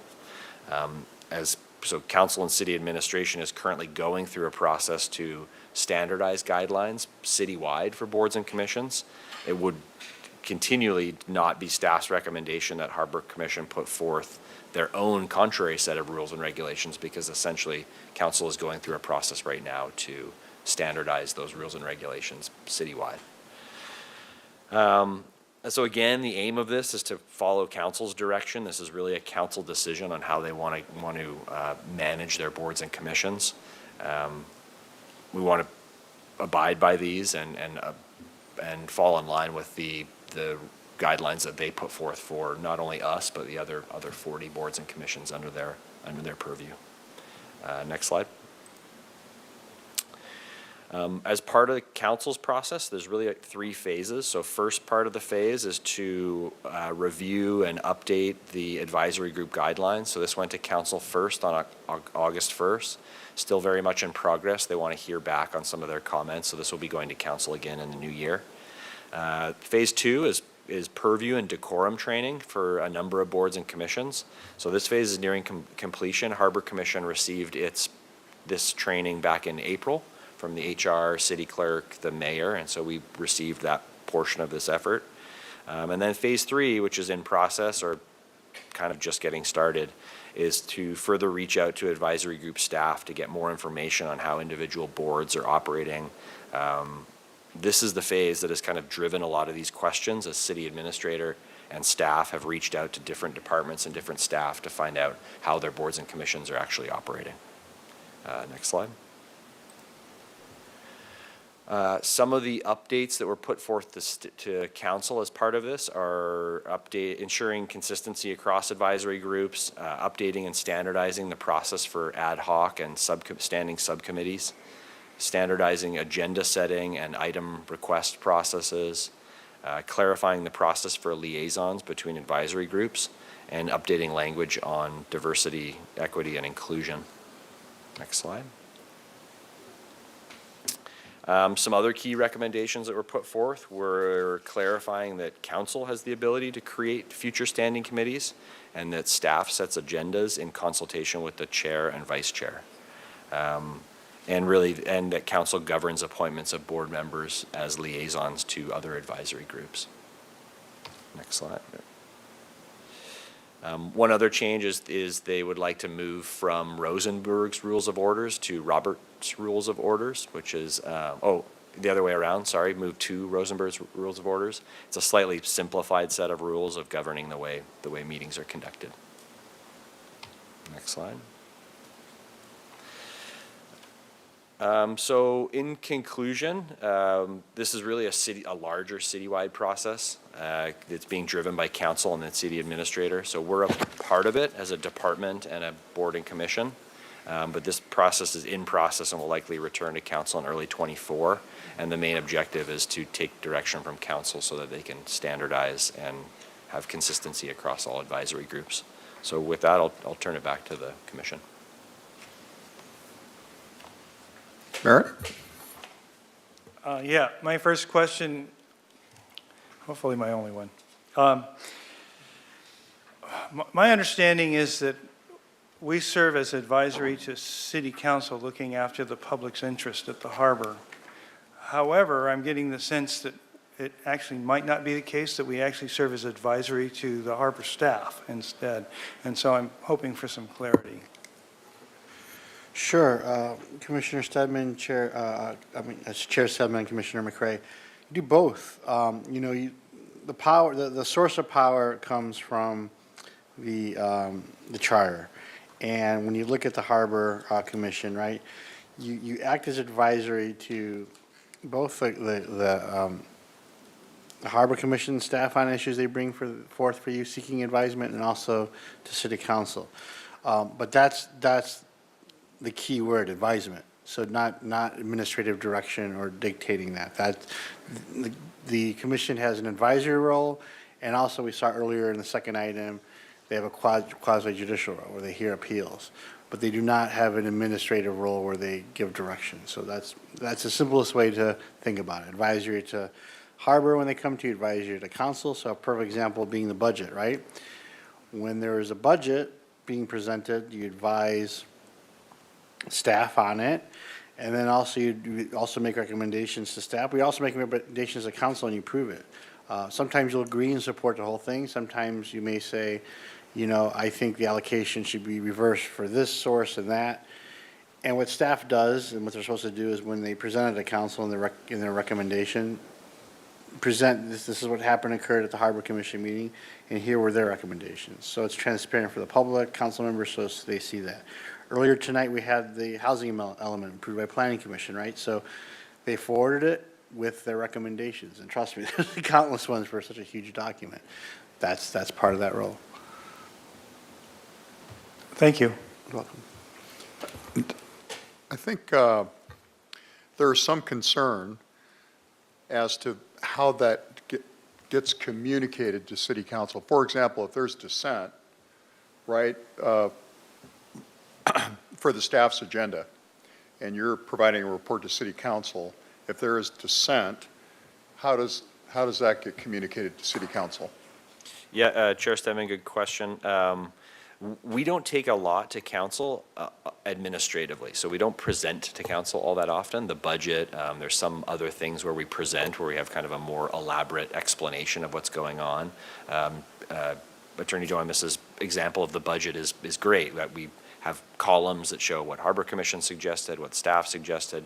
The majority of our items that go to council are leases, they're on consent. So we write up a staff report, and within that staff report is where we'll capture Harbor Commission's input, your vote, your support, or your lack of support. And if there's a communication outside of, an addendum to your report, for consent, how does that get communicated? For example, if we wanted to communicate something about the cruise ship policy recommendations, right? How do we get that to City Council? Acting as a board, you vote. So you make a motion and you vote, and the result of that vote goes to council. You can also draft a letter and agree to it as a commission and forward that to council. Does that help answer a little bit? Yeah, it does. I think it gets a little murky sometimes. Well, I mean, so it's no secret that at the last meeting, I asked for this particular item to be reviewed, and my hope was that we would do exactly what you've described, which would be to give some guidance or some suggestions to City Council regarding these new guidelines that are being proposed. Because I think that the Harbor Commission is not the same as the Golf Advisory, with all due respect to the Golf Advisory. We just are, it's our own little city within a city. And there's just all kinds of things that come to us at all different times. So I guess I am concerned with this direction because it is not always easy to get an actionable item. And I was hoping that we would have one on this item tonight so that we could do exactly what you described, which would be to have a vote on some of this and to be able to provide a letter to City Council, at least asking them to consider the fact that the Harbor Commission's guidelines, that there are some items in there that might be needed because we are an enterprise fund. We have a unique situation here within the harbor that is not always exactly the same as, something that's very straightforward like the Planning Commission or some of the other advisories. To that end, I wanted to ask if, in validating the bylaws for our commission, if that action was discussed with City Council. I can answer both questions. Let me start with the first one, Chair Stedman, Commissioner Cohen. I understand your question. I think the issue, though, of that is premature. I think the most efficient way to deal with that is, as presented by Director Wiltshire, is to let the citywide rules come forth, and then they will be brought forth the commission. If the commission's recommendation is they want changes, they can send they can take an action to send a letter on behalf of the commission writing it, requesting such changes. Then that would have to be followed by the City Council guidelines of a two-person memo wanting to take that up. That would be the appropriate time because that would be the time when the citywide rules would be when council considers. But I have trouble even getting an actionable item, so I'm just worried that I'm fearful that if we want to have an actionable item at that time, that the answer will be at solely the waterfront director's discretion, and it will be very easy for him at that point just to say, nope, we're not putting that on the agenda. That could easily, it's a review, that could easily be an actionable item to it. It's an additional one word on the agenda, so I don't foresee that being an issue. But then again, just so you know, staff's recommendation, and all entire city staff's recommendation, is for council to adopt these rules, right? They want it for the transparency, the convenience. There's not all these different rules everywhere, and everyone gets lost on that. So if there is a decision at that meeting contrary to staff's recommendation, it would be up to the commission on their own accord to vote and direct someone to write a memo to council for them to consider a two-person vote to reassess and decide if they want to give different rules, a lot of different rules for the Harbor Commission. That is up to the commission. That shouldn't be on the burden of staff. So I do want to make that clear. But we can't talk about it unless it is an actionable item. That's what I said. We'll make it an actionable item. Thank you. The second question, can you repeat it about invalidation, just so I know I'm clear on the question? My understanding is that the bylaws that we were all given when we became commissioners that have been a part of this body since its inception, my understanding of that is, with obviously modifications, are completely invalidated at this point, or that's what I understood from that conversation or that presentation. I am wondering if that action was discussed with City Council before it was told to us. So from my understanding, there was research done and that there was no evidence of council approval. So the charter allows for the commission, any board or commission, to create their own rules, regulations the subject to council approval. That's mandated. It has the word shall in the charter. So that has to be approved by that. There is no record of it. Therefore, the invalidation is the fact that it never got before council. So the way to operate, and the easiest way to operate in the interim period is to default to the current city council rules, because you'd follow the highest legislative, internal administrative body within the city. But doesn't it make sense that if we all approved those and we depended upon the waterfront staff to do their job, which would be to take those to city council to ensure that they're approved, that would be the next step. We're not supposed to take those to city council, that they should at least be involved in that conversation, because I don't think that city council was involved in that conversation. And I also I want to know if the liaison to city council, Councilmember Jordan, was at least asked about that decision, because that's a big decision for us. I mean, I feel like that really undermines our democratic institutions when we're just taking out documents that we have all depended upon to govern our actions, and then we just rip them up and all of a sudden they're invalidated. Respectfully, I actually view it the opposite viewpoint and disagree. The fact that it never had the transparency and the approval of council, which is needed, is why it's invalidated. I'm assuming that this occurred all before a lot of us were here. There's no record on that, so there's no one to cast blame on that situation. But it's a situation, it is what it is, and we have to follow the charter.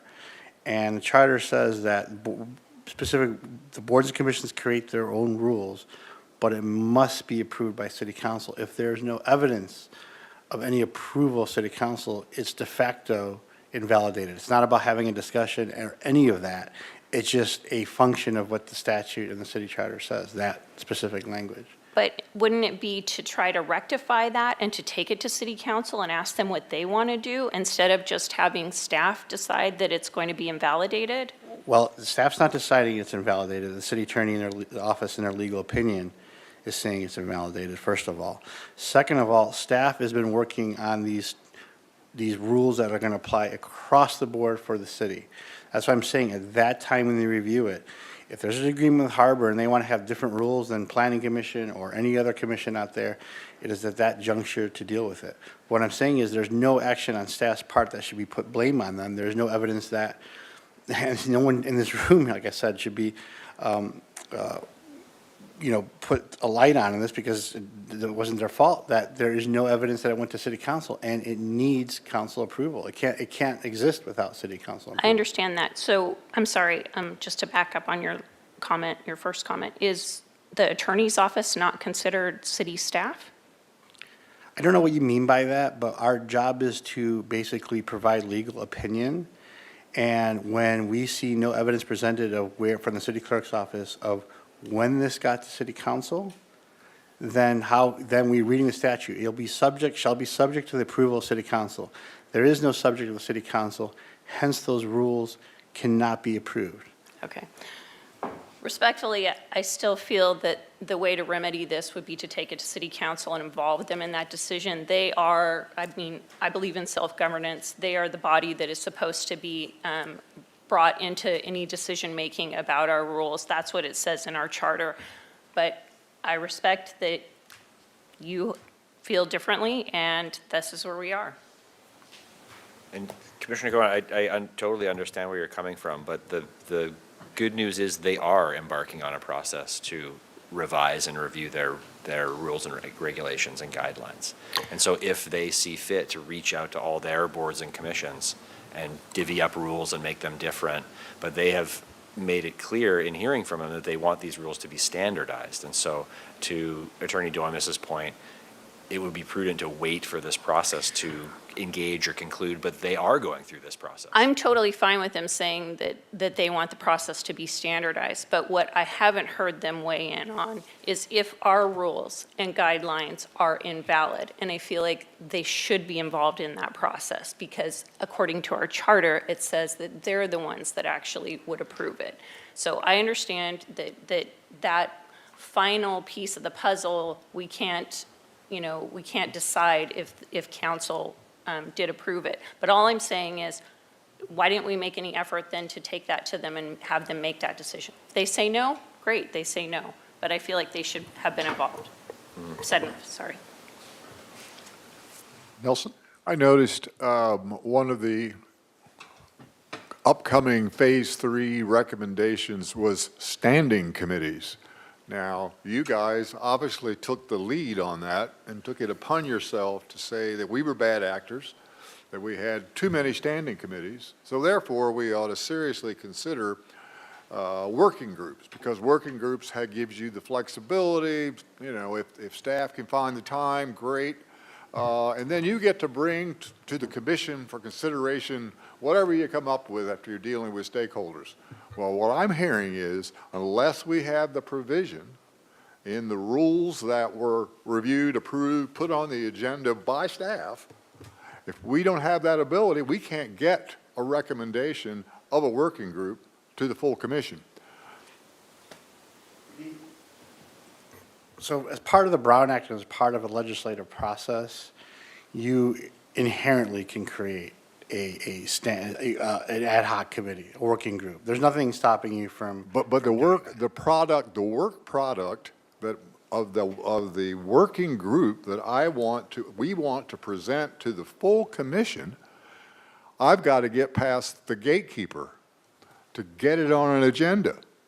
Whereas in the old rules that were amended and approved but never given to council, we had the ability to put an item on the agenda. And what I'm saying now is it sounds as though where things are moving, for example, let's take the cruise ship. That committee was created by the commission. And a good thing that it was, because we've lined people up around the classroom 3 times on that and are making recommendations. You left that as a standing committee, but the point is, from this day forward, if we decided to create a committee, we don't have the ability for that committee's work to be presented to the full commission. Usually you would have 2 members on the, 2 board members on the committee, am I correct? Yeah. Then those 2 3, could. normally it's 3 now. If those 3 approve it, you have the ability to, all we're saying right now is the rules have, from what I understand the original rules, and please correct me if I'm wrong, it's been a while since I looked at them, is any individual commissioner can put an item on an agenda. But if we're following the council rules of 2 or more, you certainly We're can't. not a standing committee. That's what I'm trying to say is that. But even if you're a working group committee, you can still do that. So the next time one of the working groups wants to do a presentation to the commission, we just inform the waterfront department to put it on the agenda. You inform the chair and the waterfront department, and you have 2 members, and you're on. Good. Good. I'm sorry, can I clarify then? So what you're saying is that we'll be under the same guidelines as city council, or that's the suggestion right now? So there would be a 2-person memo to put things on the agenda? Because what I saw in the presentation was that the agenda would be staff-driven. And Mike, feel free if I'm wrong. Right now, my advice and our office's advice is that because we don't have a valid rules in place, we would default to city council. So we're talking about a 2-person memo. Now, in terms of that, it could be a simple request from 2 board members that are part of a working group. I'd like to put this on the agenda. This is the work we've been doing. Here's why. 1 paragraph. It goes to the chair, goes to the director, and that's it. I mean, we don't want to complicate things. That's what I don't want to do. I don't want to be able to, and staff is, more importantly, does not want to be able to stifle the work of that. We're just looking for, and you know, I akin a 2-person working memo. You look at the Supreme Court, right? One of the most important, you know, bodies in the country, right? Individual judge can't decide to hear a case. There has to be, you know, an approval of a panel of judges, 2 or I think it's 3. They have to agree to that. So it's kind of akin to that, but you are able to follow the same rule council can do. So if you're having a working group and there's usually 2 or 3 members, you already have the ability within that group to put that item there. That gives me a lot of, that alleviates a lot of, you know, the fears that I was having. I feel like if there's a path, if there's a 2-person memo, so there's a path to put things on the agenda, Absolutely. then I am, then There's my a concern was if absolute path. it is only going to be coming from staff. No, no. Thank you. There's nothing precluding the city council from putting stuff on their agenda. Their way is a two-person memo. I'm saying we default that same way here, and the commission has that same ability. Well, the two-person agenda, I mean, the two-person, we want to put it on the Harbor Commission agenda. Exactly, same, same, Okay. yeah. Is that your understanding as well? Well, yeah, not to add any nuance, but that is the process that they're embarking on. So John's correct with that there is guidelines for city council. They're very specific on how city council can operate. The guidelines for City of Santa Barbara advisory groups may or may not align on all those things. There are ways that we operate like council, and there may be different ways that we operate slightly differently than council. I think what John's saying is that in the interim, while this is all occurring, it is responsible and wise to default to the council rules. I don't know if we are supposed to be falling to the 2013 City Advisory Group guidelines that were approved by council for city advisory groups. And so at the end of this process, there should be city council guidelines, and then there should also be a set of guidelines created by council for City of Santa Barbara advisory Yeah, groups. absolutely, if I could, Mike, you're correct. So what I'm suggesting around the interim, while we wait for these new rules for the commission and everyone else to review, is to default to the city council rules when it comes to stuff putting on the items on the agenda. If you look at the 2013 rules for boards and commission, they talk about a lot of things which we also default to in terms of Brown Act, et cetera, but there really isn't a section, I believe correctly, correct me if I'm wrong, from the 2013 rules that really specifically mention how items get on the agenda. I think that's what's missing from those 2013 rules. And so because that portion is missing, I'm saying we default to allowing a two-person memo, email, it doesn't have to be that formal, of the commission to members to put their items on the agenda. So that's all. Merritt? Yes, I'm wondering if we might consider drafting a letter requesting that the two-person rule be adopted for all the boards and commissions. Yes. I would love that, but I don't think we can take action on this item tonight. You are correct. That is what I had asked for, but we would have to put it on another agenda. Exactly. Commissioner Ford? Thanks. This might be a little premature or esoteric, but does any of this change how you'll approach the January 9th prioritization meeting? Great question. Not at all. And so I kind of racked my brain for an instance since I've been on board that we haven't kind of openly gotten items on the agenda. And so I get that we're talking about this procedurally over and over again, but it has always been our intent to determine what the Harbor Commission prioritizes and get that on the agenda. So I don't recall a time when we have had a policy or a topic or a priority where we haven't found time on the agenda, barring scheduling speakers or administratively getting people on board. So the short answer is no. My hope is to hear from the Harbor Commission on what your priorities are for the coming year to handle in the 10 or so meetings that we have next year.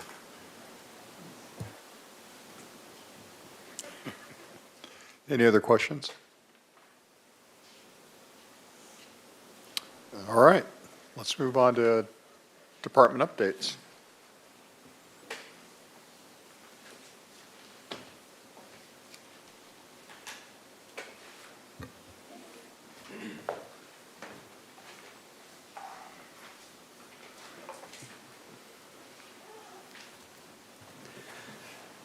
Good evening, Chair Sedman and Harbor Commissioners. My name is Nathan Aldridge. I'm an acting Harbor Operations Manager. I'd like to welcome you to the lower end of your agenda for this evening. And I'm pleased to give you our Harbor Operations Report. I'm going to begin with our Harbor Patrol Activities Report. I think it's particularly useful and helpful for some of our newer commissioners to get a sense of what our harbor patrol does and their operations and what they give to our waterfront and city community as well. So our patrol is comprised of 11 peace officers. We are a division in the operations division with 1 supervisor. And our mission statement states that our primary duty is to enforce laws on land and water to facilitate the safe and orderly use of the waterfront area. So other public safety duties include emergency medical care, boating education, ocean response and rescue, and emergency fire response. So for our roles and responsibilities, we are on duty 24 hours a day, 7 days a week, and 365 days a year. And so we provide security, law enforcement, both in the ocean and also land side. We enforce federal, state, and local laws, coordinating with many different partner agencies. For instance, the Coast Guard, City Police Department, City Fire, the lifeguards in the summertime, California Department of Fish and Wildlife, the Santa Barbara County Fire, Sheriff's Department. We participate in search and rescue missions with some of these agencies. Outside of our area, emergency towing, dewatering services, and also fire response and prevention. And so with all of these different responsibilities, we have obviously a lot of gear. So all of our officers wear a ballistic vest when they're on duty. We carry 2 different radios at all times. One's a UHF radio and then also a VHF radio, monitoring upwards of 7 different channels at certain times of the year in the summertime. We have cell phone, pepper spray, firearm, taser, baton, and personal PPE for all medical emergencies we would run, and handcuffs. And part of our emergency response involves patrol vessels, vehicles, and a whole bunch of other emergency equipment. So obviously, to do the type of job that we do, there's a lot of training that goes into this. And to be a qualified full officer for the position, you must have your United States Coast Guard master's license with a commercial towing endorsement. And going into that is 360 days at sea as a minimum. Working on a vessel, a sea day is considered 4 hours. You also need to sit for the exam. We do arrest, search, and seizure training through California Post, and also firearms training. Becoming obviously an EMT, emergency medical technician, and then to be a certified lifeguard, whether United States Lifeguard Agency certified or through the Red Cross. Once the officers are hired, we do also a bunch of recurrent and ongoing training, particularly intensely that first year. So boating enforcement, safety, all marine firefighting, rescue boat operations, vessel accident investigations, BUI, boating under the influence. Most of all of these are done through the California Department of Boating and Waterways down in Los Angeles at the Marine Law Enforcement Training Center, MLETC, or through work with LA County Fire Department. In addition to the sort of core trainings that we do, we also, through on a yearly basis, recertify and train in we call HAZWOPers, the Hazardous Waste Operations and Emergency Response, so for oil spill response. We train through the CLETS program, same that dispatchers use when you would contact a subject in a law enforcement way. You can sort of run criminal history. Obviously, water rescue, the Swift Water Rescue Team, water rescue for Santa Barbara City Fire. We're trained to respond in persons with mental illness or developmental disabilities. We have an in-house defensive tactics instructor, and we also have 3 in-house Counseling Team International certified peer support counselors that are certified in critical incident stress response and provide great training and keeping us fit and healthy on duty. So for our firearms training, we qualify quarterly every year. So every 90 days, we need to demonstrate proficiency with our firearms. The photo here depicts one of our boat shoots. So we do qualify once a year out on the water to simulate a real-world scenario. We work up at CSTI, up in San Luis Obispo, California Specialized Training Institute, with all sorts of SWAT simulations with live fire and also what they call simunitions. We do joint trainings with city SWAT and the police department, hostage negotiation scenarios, taking them out into our anchorage with vessels, and also their canine units too.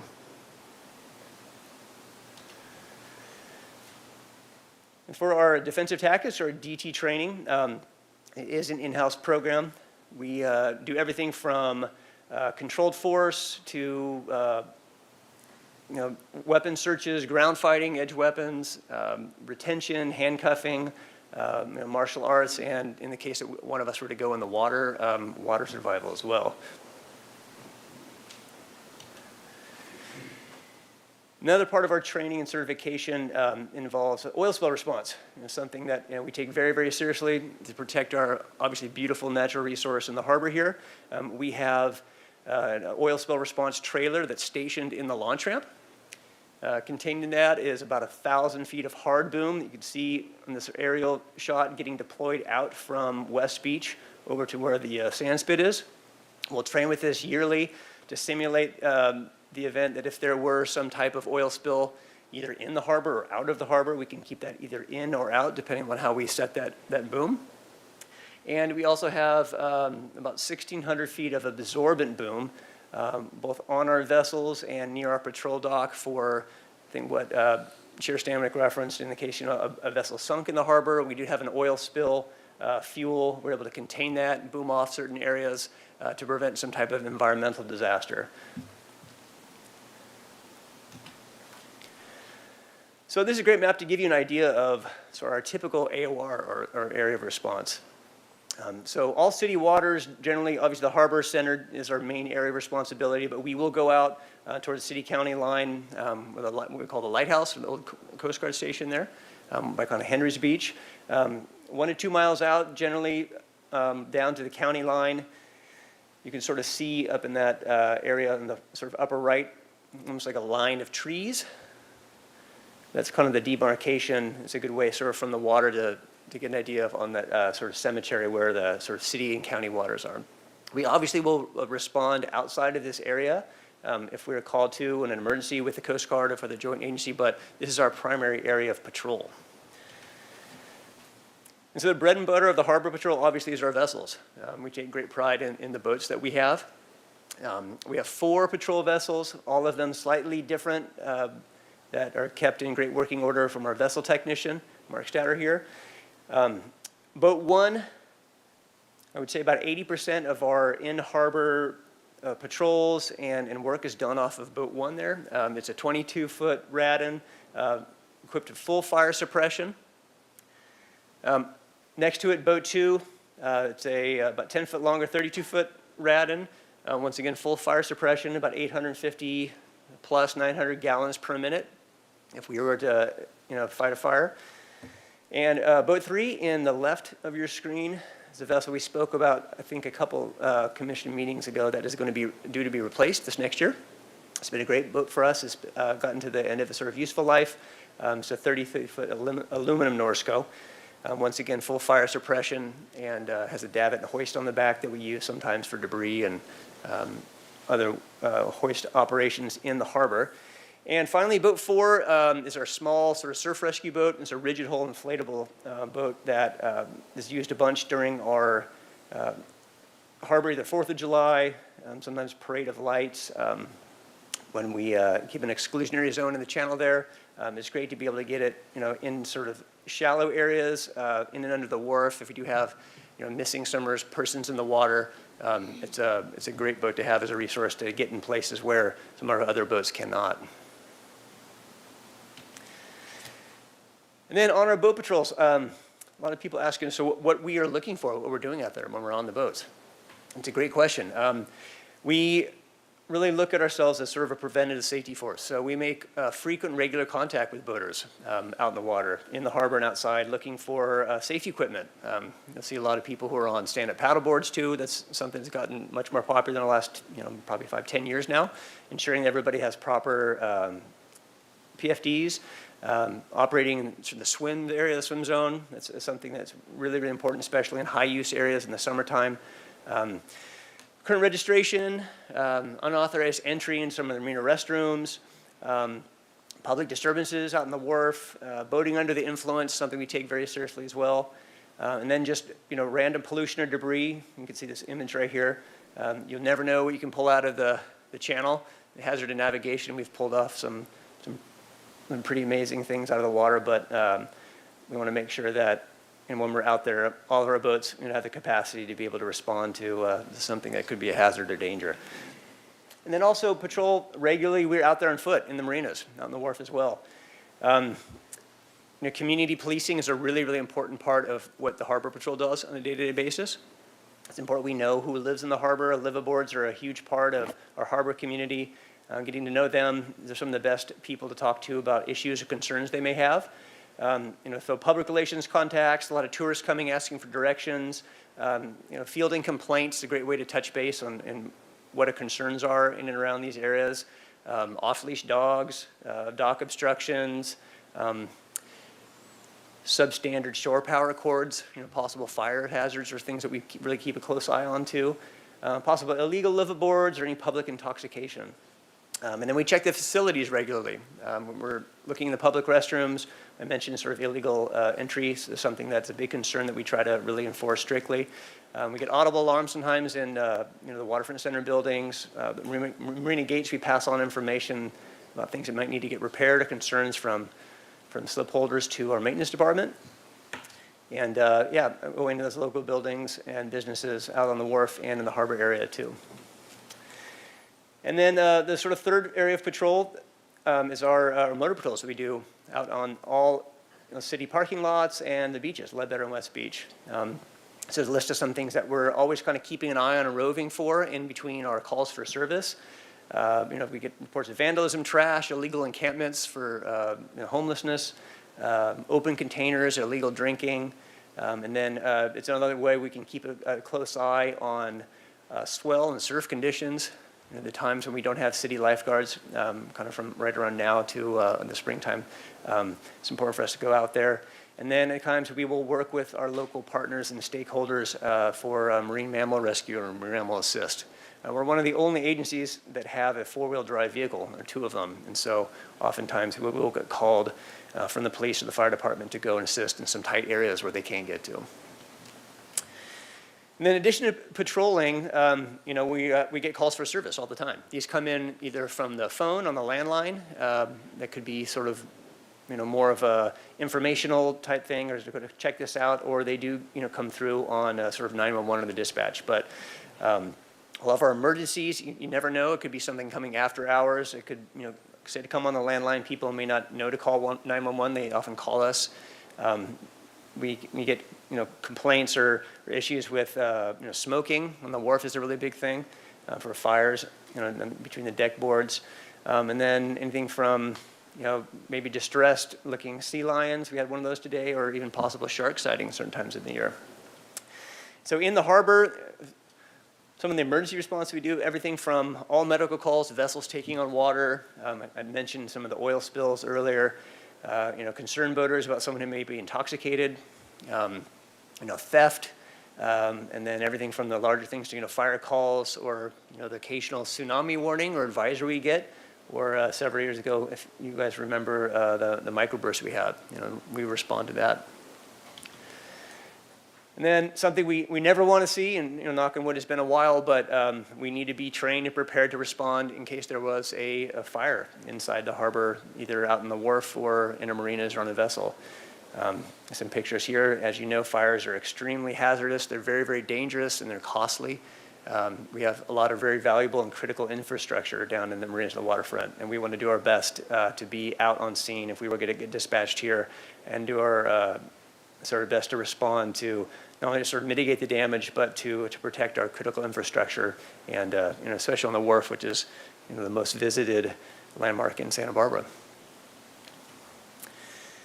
And some images here of a vessel sinking on the left. It doesn't happen often. And regular foot patrols and checks for some of these vessels, like we've mentioned earlier today, are some of the best prevention for this. It's a lot easier to respond to boats where we get a report that looks like it's listing or possibly taking on water.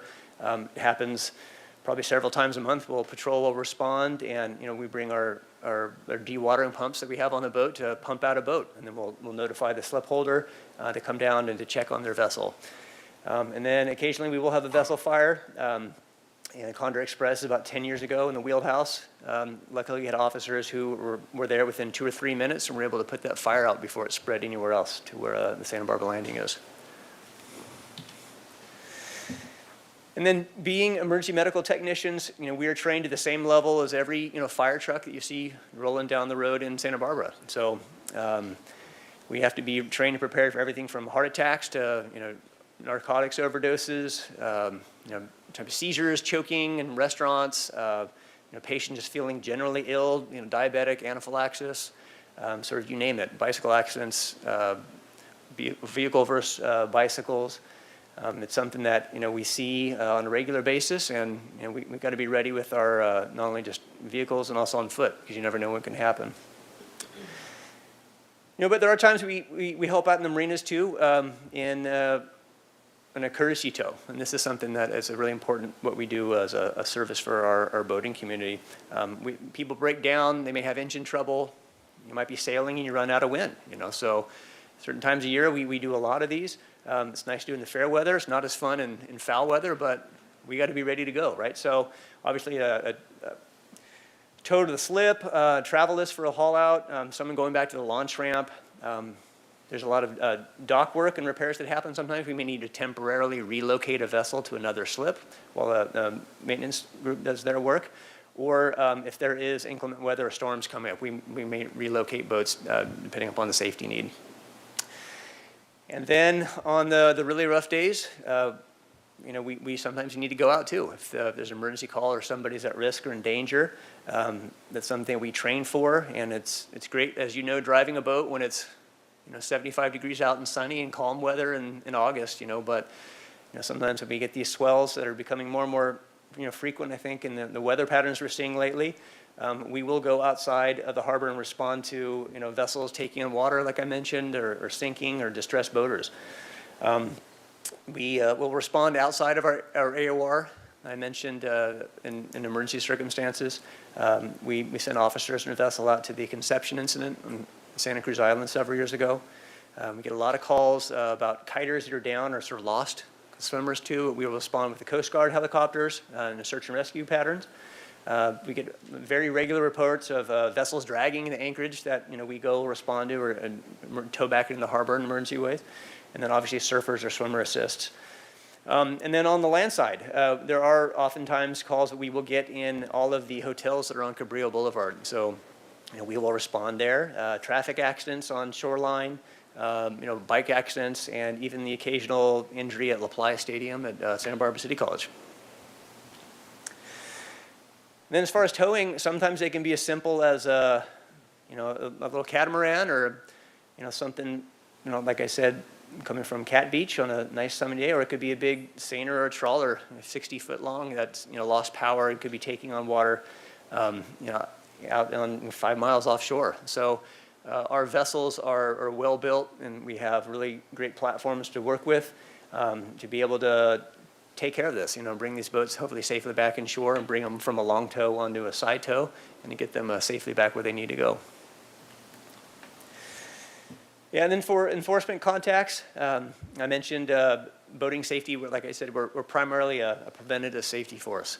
And for us, education is a really big part of what we do, particularly for a lot of our recreational boaters. We handle a lot of informational pamphlets sometimes to people who look like they may not know what they're doing out there. That's registration. If it's a CF registered boat, a California registered boat, it's every 2 years. We check for stickers there. We're looking for obviously hazardous or negligent operations at times. Anything looks like a pollution hazard, we respond to that. Illegal mooring or permission to moor, something we look at. And then ramping up to the more serious calls, trespassing. Sometimes we do have issues where there are, just like any other small sort of town, the harbor is a small community. And so we'll get call out to domestic issues, assaults or some violence as well. We will generally co-respond with the police department. And we ask this question a lot too. What's the sort of line between education and sort of enforcement?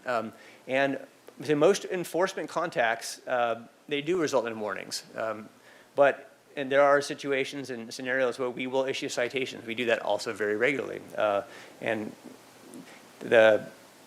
sometimes the confusing thing to learn about an arrest, anytime you issue a citation, you're technically affecting an arrest.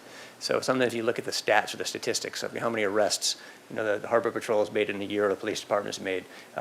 It's basically a cite and release. But most of the types of arrests or citations that we write are for infractions. Some of them are misdemeanors, and very rarely we will get involved in a felony case, but if that is the situation, we will work with the police department. And then, as you know, like excellence is always bred through training and consistency, and the importance of getting people on who expect that out of themselves and expect that out of our agency.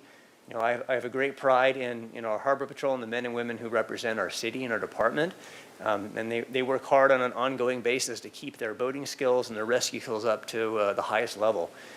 We'll engage in what we call helo operations with Point Mugu and the Coast Guard there, simulating a rescue or a swimmer. Sometimes they might have a call where they are their small boat that comes out of Channel Islands is, farther down south. They may meet us to go, run up the line, 5 or 6 miles up to pick up, an injured boater, and we'll do that. We work regularly with the city fire department and their water rescue team as well, simulating all sorts of things from capsized vessels. We just did this about a month ago to, a swimmer or a kayaker is overturned up against the breakwater in sort of rough weather.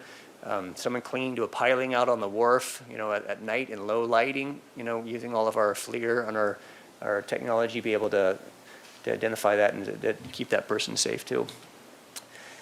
And then a big piece of us with our public relations too is just really educating the public about who we are and what we do. A lot of the great work that happens, as down the waterfront kind of stays down here, and it's always really great to be able to welcome people onto our boats, into the waterfront to share in who we are and what we do. So we do a bunch of class tours and school groups every year, from Boy Scouts to in the Police Athletic League, Activities League.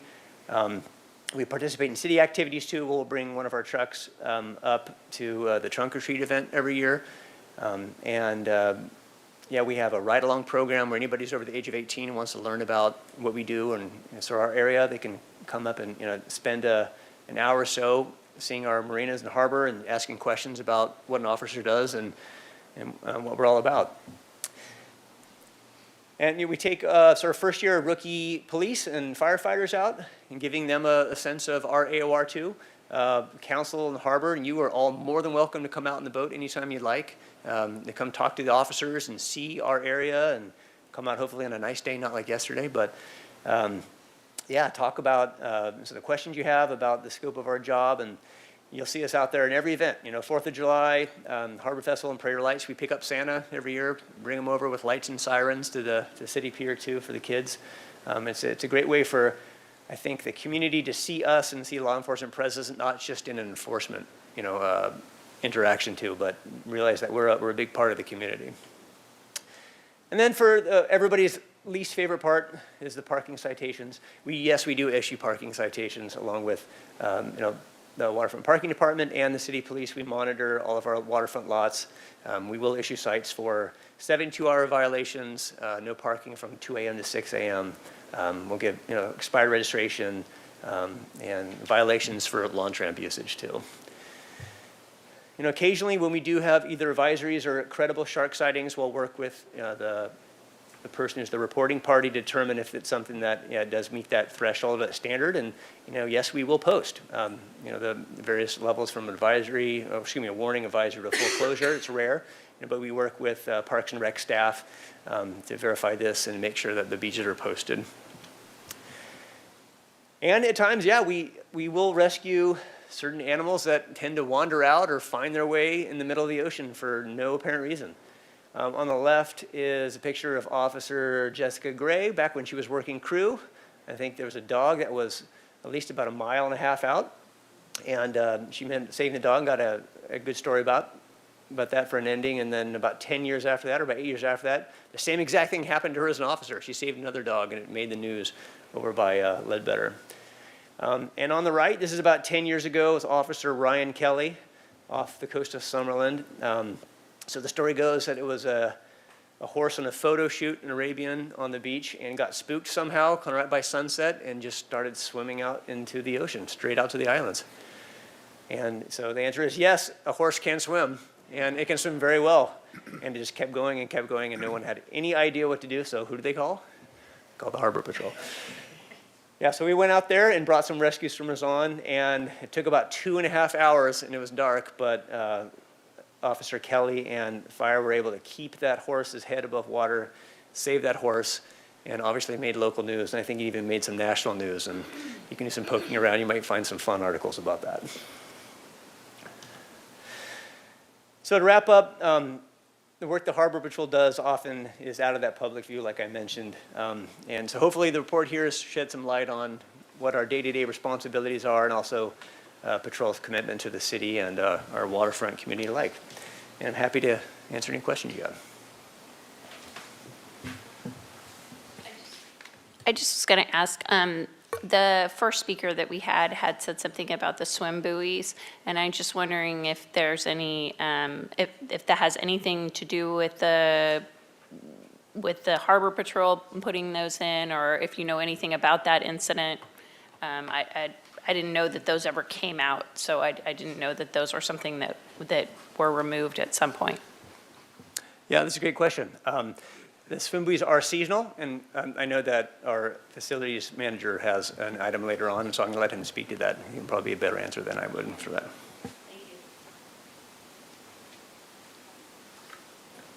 Barrett? Yeah, that's an awful lot of gear to wear. I just want to know if you were to step off the dock, headed towards the boat, and go between the dock and the boat, if you can actually tread water with all that stuff on. Yeah, that's another great question and a situation none of us want to be in, because not only would that be uncomfortable, it'd be a very expensive fall in the water. Yeah, our duty belts weigh upwards of about 20 pounds, and that's not counting the ballistic vest as well. And then obviously, if anybody's tried to swim wearing shoes or boots or pants, that's also not fun. But it's a scenario that we play out sometimes. We'll get a lot of sort of old gear, sort of plastic replacement pieces with some old duty belts, and we'll go to Los Baños pool, and we'll work on getting thrown in and how to get out of the pool and how to wrestle around with someone who's sort of a combatant or, who's wrestling with you as well, too. So when we do our marine fire training as well down in Marina del Rey, that's another thing that happens. Well, they'll have old turnouts and they'll have you sort of fall in and simulate, fighting a fire. And if, heaven forbid, somebody does step off or you get knocked in the water, not to panic, you actually float, for a little bit too. So, it's part of the training that you do, and a lot of it is how to stay calm and cool under pressure, and that's one of those things. Good to know. Commissioner Nelson? I'm curious, are there other law enforcement agencies under city government, or is it basically the city police and it's the Harbor Patrol? Or does the airport have police? Does the fire department? Or are you it? Basically, if it's not city police, it's Harbor Patrol. Yeah, another great question. So we have our peace officer status under the penal code. It's 830.33B. We share a very similar provision with the airport patrol. Okay. And so in addition to the city police department, the Harbor Patrol and Airport Patrol enjoy peace officer status through that. There are also park rangers. They have a lower threshold of enforcement capabilities in terms of what type of citations they're able to write, how are they able to detain someone and sort of what type of gear they're able to wear. But in terms of peace officer status, it is it's the police, Harbor Patrol, and Airport Patrol. And how do you work together? I would imagine that there are times when city police is on something and they say, "Can you do this?" Is there actual coordination across all of these lines, or is it basically, here's our jurisdiction, here's mine, or do you all work together to deal with emergencies as they come forward? Because when I saw the photo of the fire at Stearns Wharf, I was thinking, my gosh, it requires coordination between Harbor Patrol and and the fire department, so. Yeah, that's great. Do you do a regular sort of emergency coordination at all or anything? Yeah, the short answer is yes. Yep. And the way it works, for someone who's not familiar with what we call our Combined Communication Center, which Okay. is 911, is someone in the city will call 911, and there's a Okay. dispatcher who's sitting in that room, and they'll ask what your emergency is, and if it's a law enforcement emergency, a sort of medical emergency, it first kind of gets sorted into one of those two buckets. Okay. And then you'll say, help, I have someone here who, thinks there's a fire on the wharf. Got it. And they'll make sure they know exactly where you are and, what the nature of the emergency is. And then they have their huge, big circuit board. And what they'll do is they will dispatch the closest resource available, Got it. depending upon the nature of that incident. And so we are dispatched pretty much to all 911 emergency response, both medical, fire, and law enforcement in the waterfront area in the Harbor District. Oftentimes, that is combined with either the police or the fire department, both of them as well. And so if you have a medical emergency, for example, you'll often see us going down there. You'll see a fire engine, and you'll also see AMR or an ambulance. So all three be dispatched to that same thing. For your scenario of a wharf fire, that's an all-hands-on-deck situation. So we'll be going, we'll have one boat going, we'll have another boat going. People generally will be on call or get called in to cover the harbor, possibly. They'll have a fire engine, they'll have a ladder truck, they'll have a Right. battalion chief. Who knows how Right. many other agencies. We may have, mutual aid for other different, rigs from other areas depending upon that too. But we train regularly for those scenarios, and we do a lot with the fire department and police. We're lucky to have really good working relationships with the officers and the firefighters in all of those agencies. And it's important because when you do respond to something like that, it can be very chaotic. And, I mentioned the different radios that we have.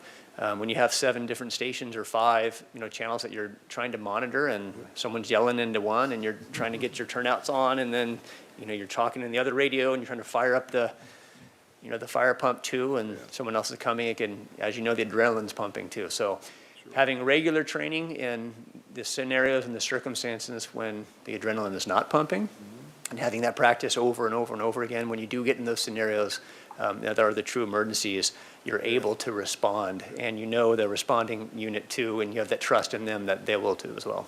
Good, thank you. Yes, Commissioner Ford. Thank you. I was just wondering, it was a great report, and you guys are obviously super busy.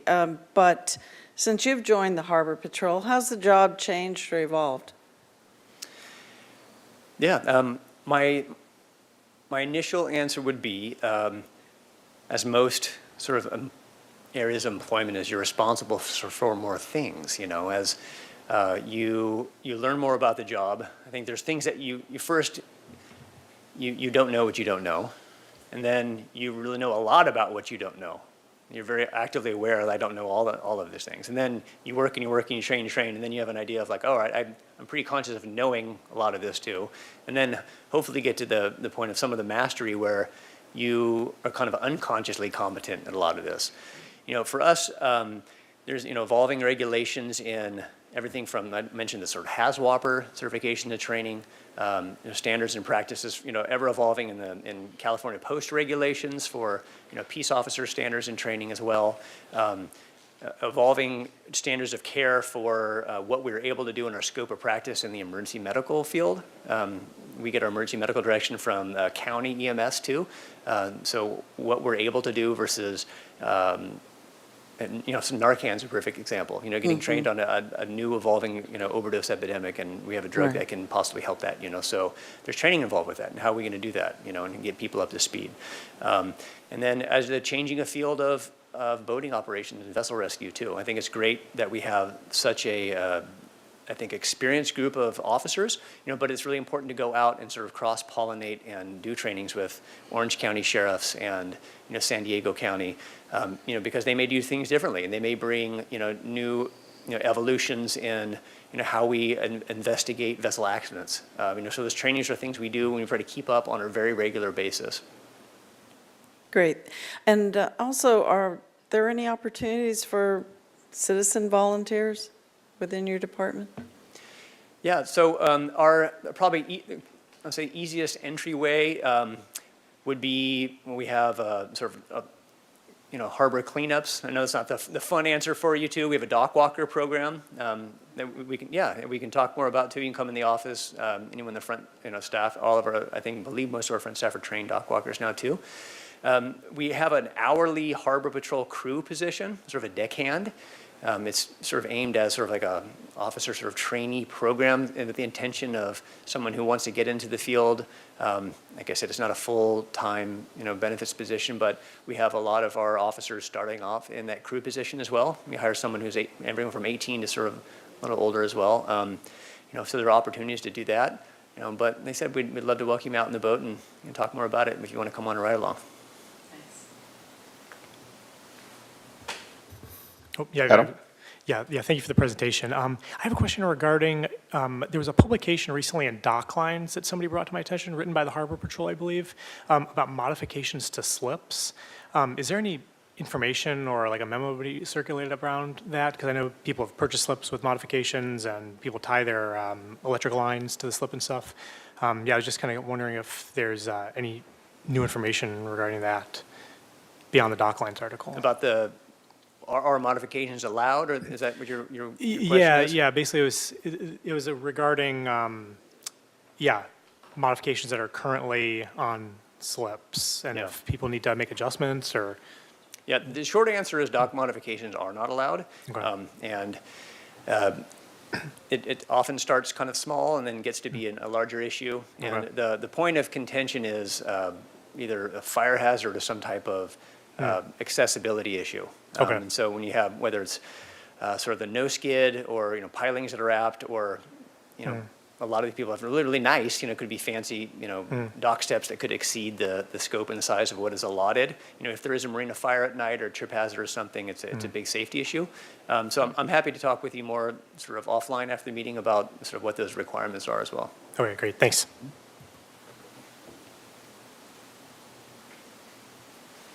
Great, okay. All right, and then moving on, following last month's Harbor Commission discussion regarding the mooring and our anchorage areas with the waterfront, I thought it might be helpful to clarify some of these areas that we discussed. And so if you had read the packet from our municipal code in Title 17.04010 and our definitions, these are some terms that you see thrown out or people talking about a lot and discussed, and I think it would be worth sort of a deep dive into where these locations actually are and what is permitted in these areas. So when people talk about the Harbor District, Harbor District refers to the entire waterfront of the city, including all navigable waters and all tidelands and submerged lands. So I think the best way to think about that is the Harbor District is the waterfront and also all navigable waters of the city. And then kind of skipping down the end, we're in the waterfront.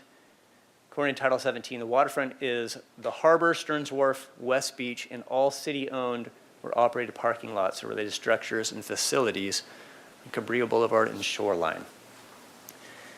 And then in the middle here, we have, working our way from the west to the east, we have the seasonal anchorage, and then sandwiched between that and the year-round anchorage, our mooring area.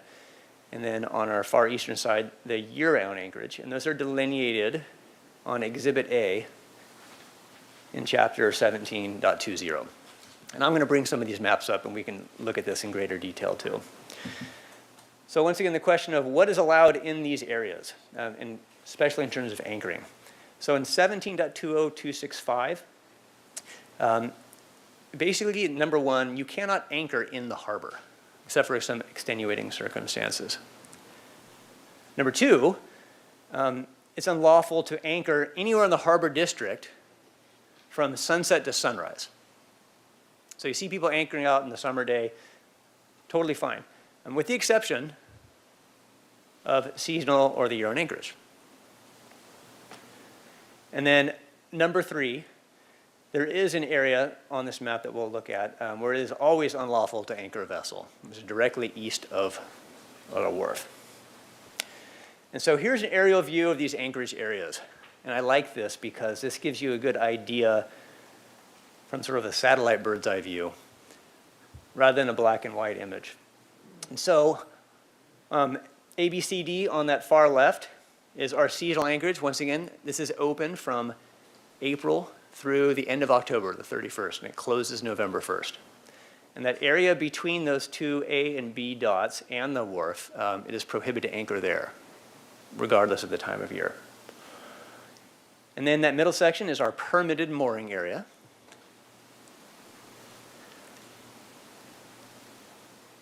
Bound on the right with the year-round anchorage. And I referenced that line of sort of eucalyptus trees earlier on the cemetery. So when you're on the water, it's actually pretty clear to see right here. It's a good idea, the separation between city and county waters on the eastern edge of the year-round anchorage.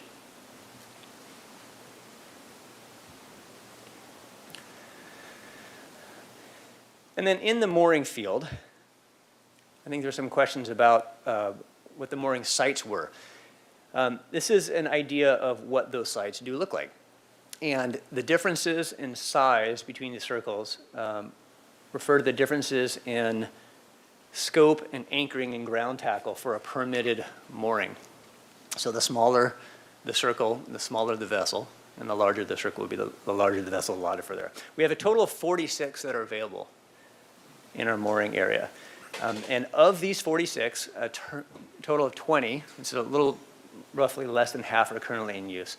And 4 sites are unavailable. And what that means is there is some type of obstruction or something on the surface of the ocean floor that makes it unsuitable for a safe mooring in that area. It's been determined.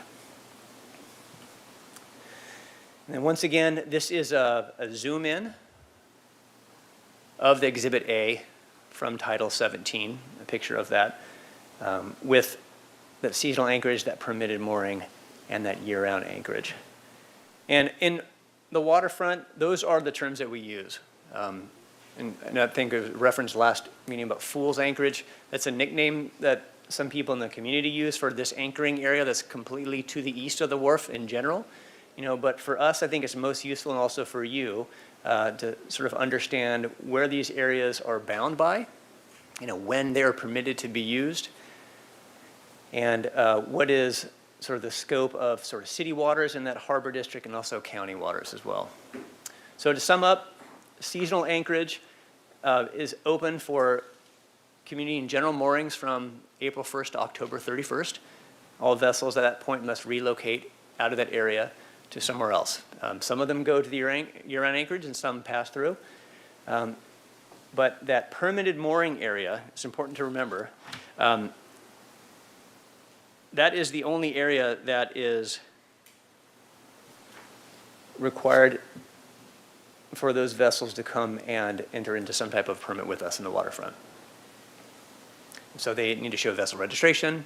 As we talked about last time, where they will pay for the ground tackle, that permit that comes once a year. And there are some minimum ground tackle specifications based upon, we have a diagram that shows back to that other image we had right here, depending upon the size of the vessel and its appropriateness for that space.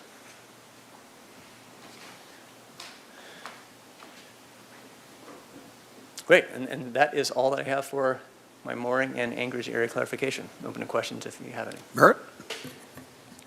Yeah, so I want to reach back to the very first thing on your first slide. There's actually no nighttime anchoring within city limits out in the waters? In the harbor district, correct. So the harbor district extends all the way out to the edge of the city limits? Correct. So Santa Barbara's city limits uniquely extend all the way out to the 3-mile line with a little leader that goes over to the airport and then encompasses part of the airport. So that means that anchoring at night anywhere inside state waters immediately off of the mesa or the harbor, all the way out to the 3-mile line is actually not legal? In that little strip, if that was what you're referring to? No, it's like a huge chunk. Yeah. Yeah. So that technically is correct. That would technically be a violation of our Title 17 code. Yeah.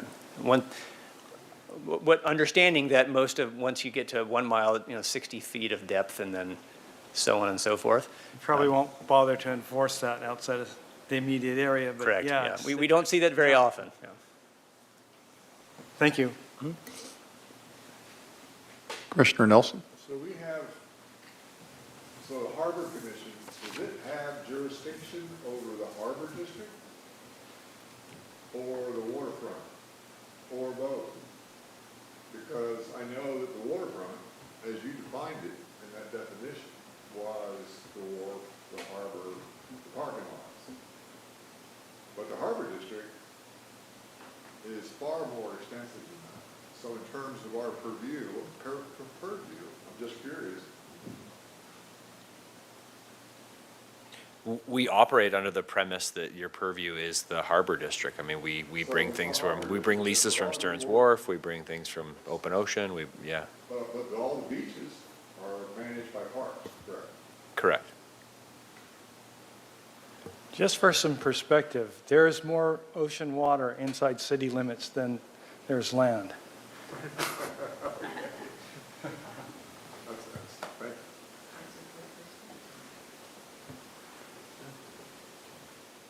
Looks like you're all clear on the questions. Great, thank you, Commissioners.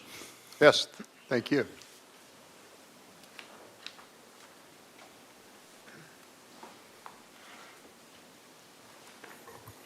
One final item. Item number 7, Facilities Management Report. Hello, Chairman Stedman and Vice Chair Stanwyck and other Harbor Commissioners. My name is Brian Adair, Waterfront Facilities Manager.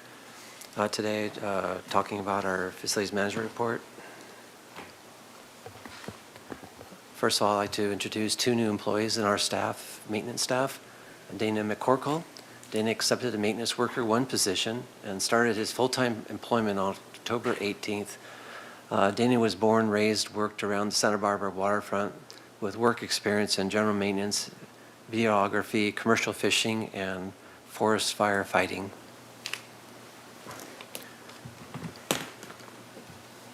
Another employee that we recently recruited was Nathan Vadigo.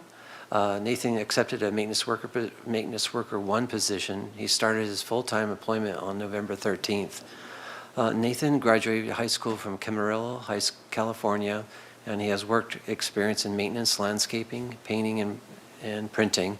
Both these 2 gentlemen have proved themselves to be really good recruitments and falling in really nicely as with the rest of our team. The rest of my presentation will be talking about waterfront winter preparations, just kind of awareness of how we prepare for the changing of seasons. With the help of Jeanette and her staff, they help us clear the Hobie Cat Beach storage area on Ledbetter Beach. The maintenance staff work at removing, cleaning, repairing, storing 55 beach swim buoys, which has been a topic that we've heard off and on tonight. Maintenance also helps us remove the 5 seasonal anchorage buoys to the east of Stearns Wharf. You can barely see some dots there. This process is supported by a vessel that we hire to work with us, the Danny C. They have their crew, and we put 2 of our maintenance staff on that vessel. And anyways, they pull up each swim buoy, they power wash it and clean it, inspect the equipment, and then coil it up to get ready to take it off the vessel.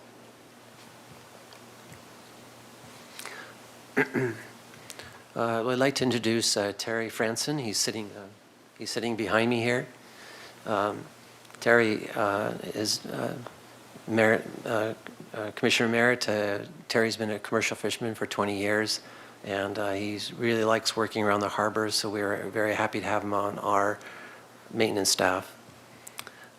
Terry had an idea to replace the buoy chains with a shielded stainless steel cable, and this has resulted in major operational efficiency, savings, and extending the life of the equipment. And he's proven that this system can work, and it's a huge win for us.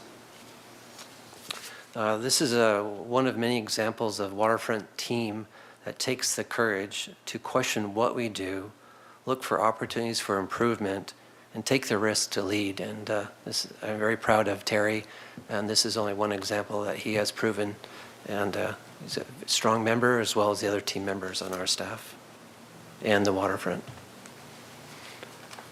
Another winter preparation is building sand beach storm berms. This slide is about the one on Mission Creek, and it kind of gives you, this is a diagram that we're permitted to build, and based on the size and shape of Mission Creek in the lagoon and how it's outflowing will determine what our parameters are for actually building that berm. This year, the outfall from the lagoon was enclosed, so we cannot cross it when it is flowing. So in this case, this year, starting this week, we built that sand berm with the help of Cushman Contracting. Currently, later this week, Cushman Contracting moved over to Leadbetter Beach to build the sand berm over there to help us protect the commercial area from storm swells on high tides.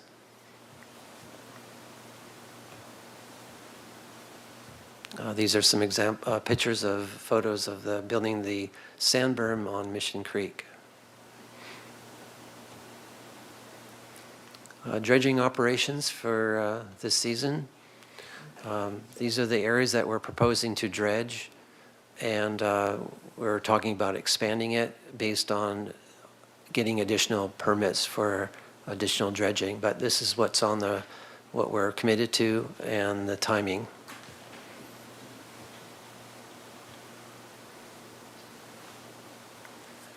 Another preparation for us is the wharf is a very important structure for us, but it's very massive. That it's got 2,300 piles, and the diving team, maintenance diving team, tries to inspect 800 per year.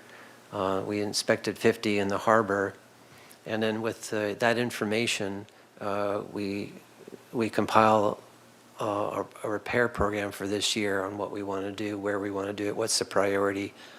So it's a team effort, and last year we had the January storm, and it proved itself to be very well maintained, and we should be very proud of that structure and the staff that maintain it. We also, the little maintenance also replaces the wharf trap line. It's a line that goes from the seaward, the one finger on the wharf to the shoreline. That hasn't been installed yet. We're waiting for the sand berm to be installed, but that's we have new rope and it's all ready to go. Other preparations that we do for this winter is dig out the storm drain outlets on the beaches. There's probably 10 of them. And we also work with Parks on that effort. The maintenance works hard to put filter socks in our storm drain inlets in the harbor commercial area on Harbor Way to help maintain clean harbor waters and prevent contamination. We inspect all of our facilities for rooftops and make sure they're tight. The roof drains are cleared, ready for heavy rainstorms. We also order materials in preparation, so if a parking lot is flooded, we can put out signs and traffic cones and close off the parking lots that are flooded or damaged. And also we prepare sandbags for all of our tenants and ourselves in a case that we need to use sandbags during a last minute call, preparations for a storm. That concludes my presentation tonight. Any questions?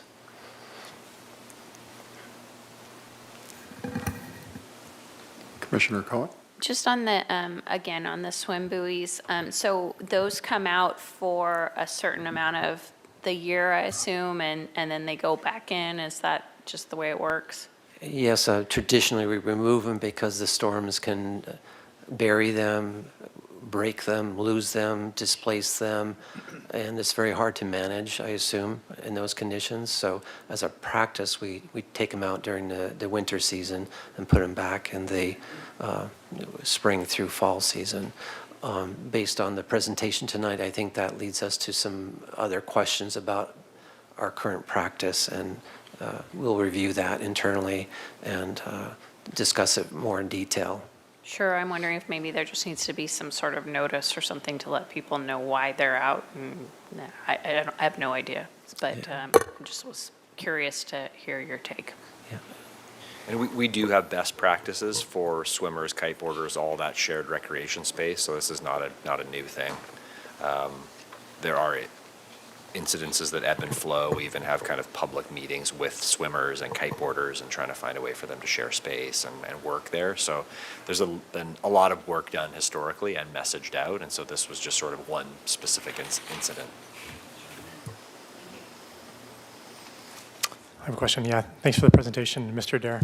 Just looking back to last year at this time, we had that huge storm in January. Do you feel that we are prepared if there's another storm like that this year with the dredge?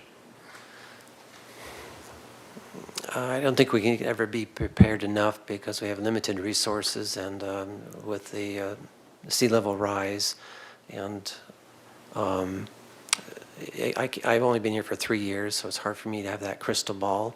But I listened to other people. Ledbetter Beach we lost a lot of sand on Ledbetter Beach. It all has not come back yet.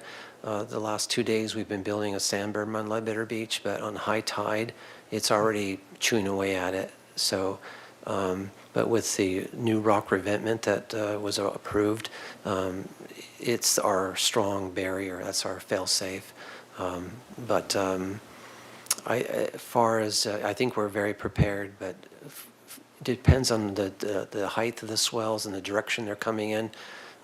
We're at nature's mercy, but we're in a good situation. Like I explained on the Stearns Wharf, it took a beating, but it stood strong. So I think it proves that the rest of our operations is solid. Great, thank you. And just to add on that, I think our critical areas right now are the Harbor West parking lot area and Ledbetter, with all that ice plant and berm removed. The beach contour is just so different. So even over the last couple weeks with a combination of a high tide and a pretty nominal swell, there's still wave run up, some flooding, some parking lot flooding. So I think we need to be very prepared this year to have temporary closures of Harbor West parking lot, at least the beachfront sites, because inevitably we're going to see a combination of a high tide and a little bit more of a significant swell. So it's just tough when all that sand and all that ice plant gets removed in one big storm. I'd like to add that we did get some very, very, very significant grants to study, to be better prepared for sea level rise and the way that the weather is changing on us. It's making all new parameters to think about. So there's going to be a lot of research on that. And also permits are very restrictive. We have permits to do certain things. So even if we think outside the box, those permits maybe take a long time to expand or recondition them to meet our needs. Great, thank you. Commissioner Nelson? Did you say you got grants? I don't personally have grants, but No, the city has received some, I don't know the name of that grant, I apologize. But who does that? Melissa Hetrick, sorry. Oh, so she's. The most recent grant is through the Sustainability and Resiliency Department, and so it's to do a 30-year plan for sea level rise. And so it's a planning grant, not an action grant. Got It's it. not a construction type grant. So it's funds to help us plan for the future. Because I'm just trying to figure out where the grants folks are in city government. It's hard work. Merritt? Yes, I recently interviewed before the city council, and one of the questions is, what are you most proud of? As, for commissioners that had been commissioners previously, in the previous term, and what I pointed out was your progress in being able to come up to speed and learn about the challenges that we face here and meet those. And your presentation just exemplifies that and the things that you've attended to, all of you. And I think that we're about as prepared as we can possibly hope to be. And thank you very much. And it's been the result of a lot of hard work on all of your parts. And so I think you've done a great job. Thank you, Commissioner. All right, do we have any commission and staff communications? Yes. I have to echo Merritt's remarks. This may be my last meeting of the Harbor Commission because When Merrick said that we went before the city council, we were going before the city council to ask to be reappointed. And I know that there are 9 people gunning for our seats, so there's a good chance that I won't be seeing you guys in the new years. And I want to thank you all for working with me. Amy Schumer, the comedian, she says, you know, marriage is about finding someone that can stand you. Well, that might also apply to harbor commissioners, and I really appreciate your withstanding me for the last 4 years, so thank you. It's not just them. We had to withstand you, too.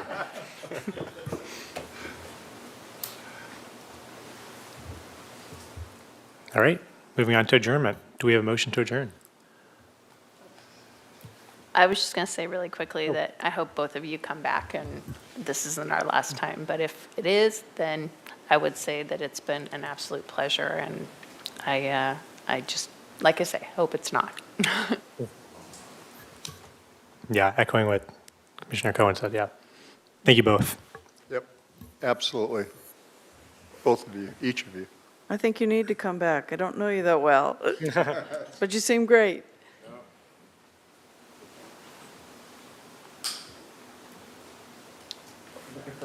A reminder that the December meeting is canceled. That's our only update, which is okay. It seems like we get credit for 2 meetings for tonight.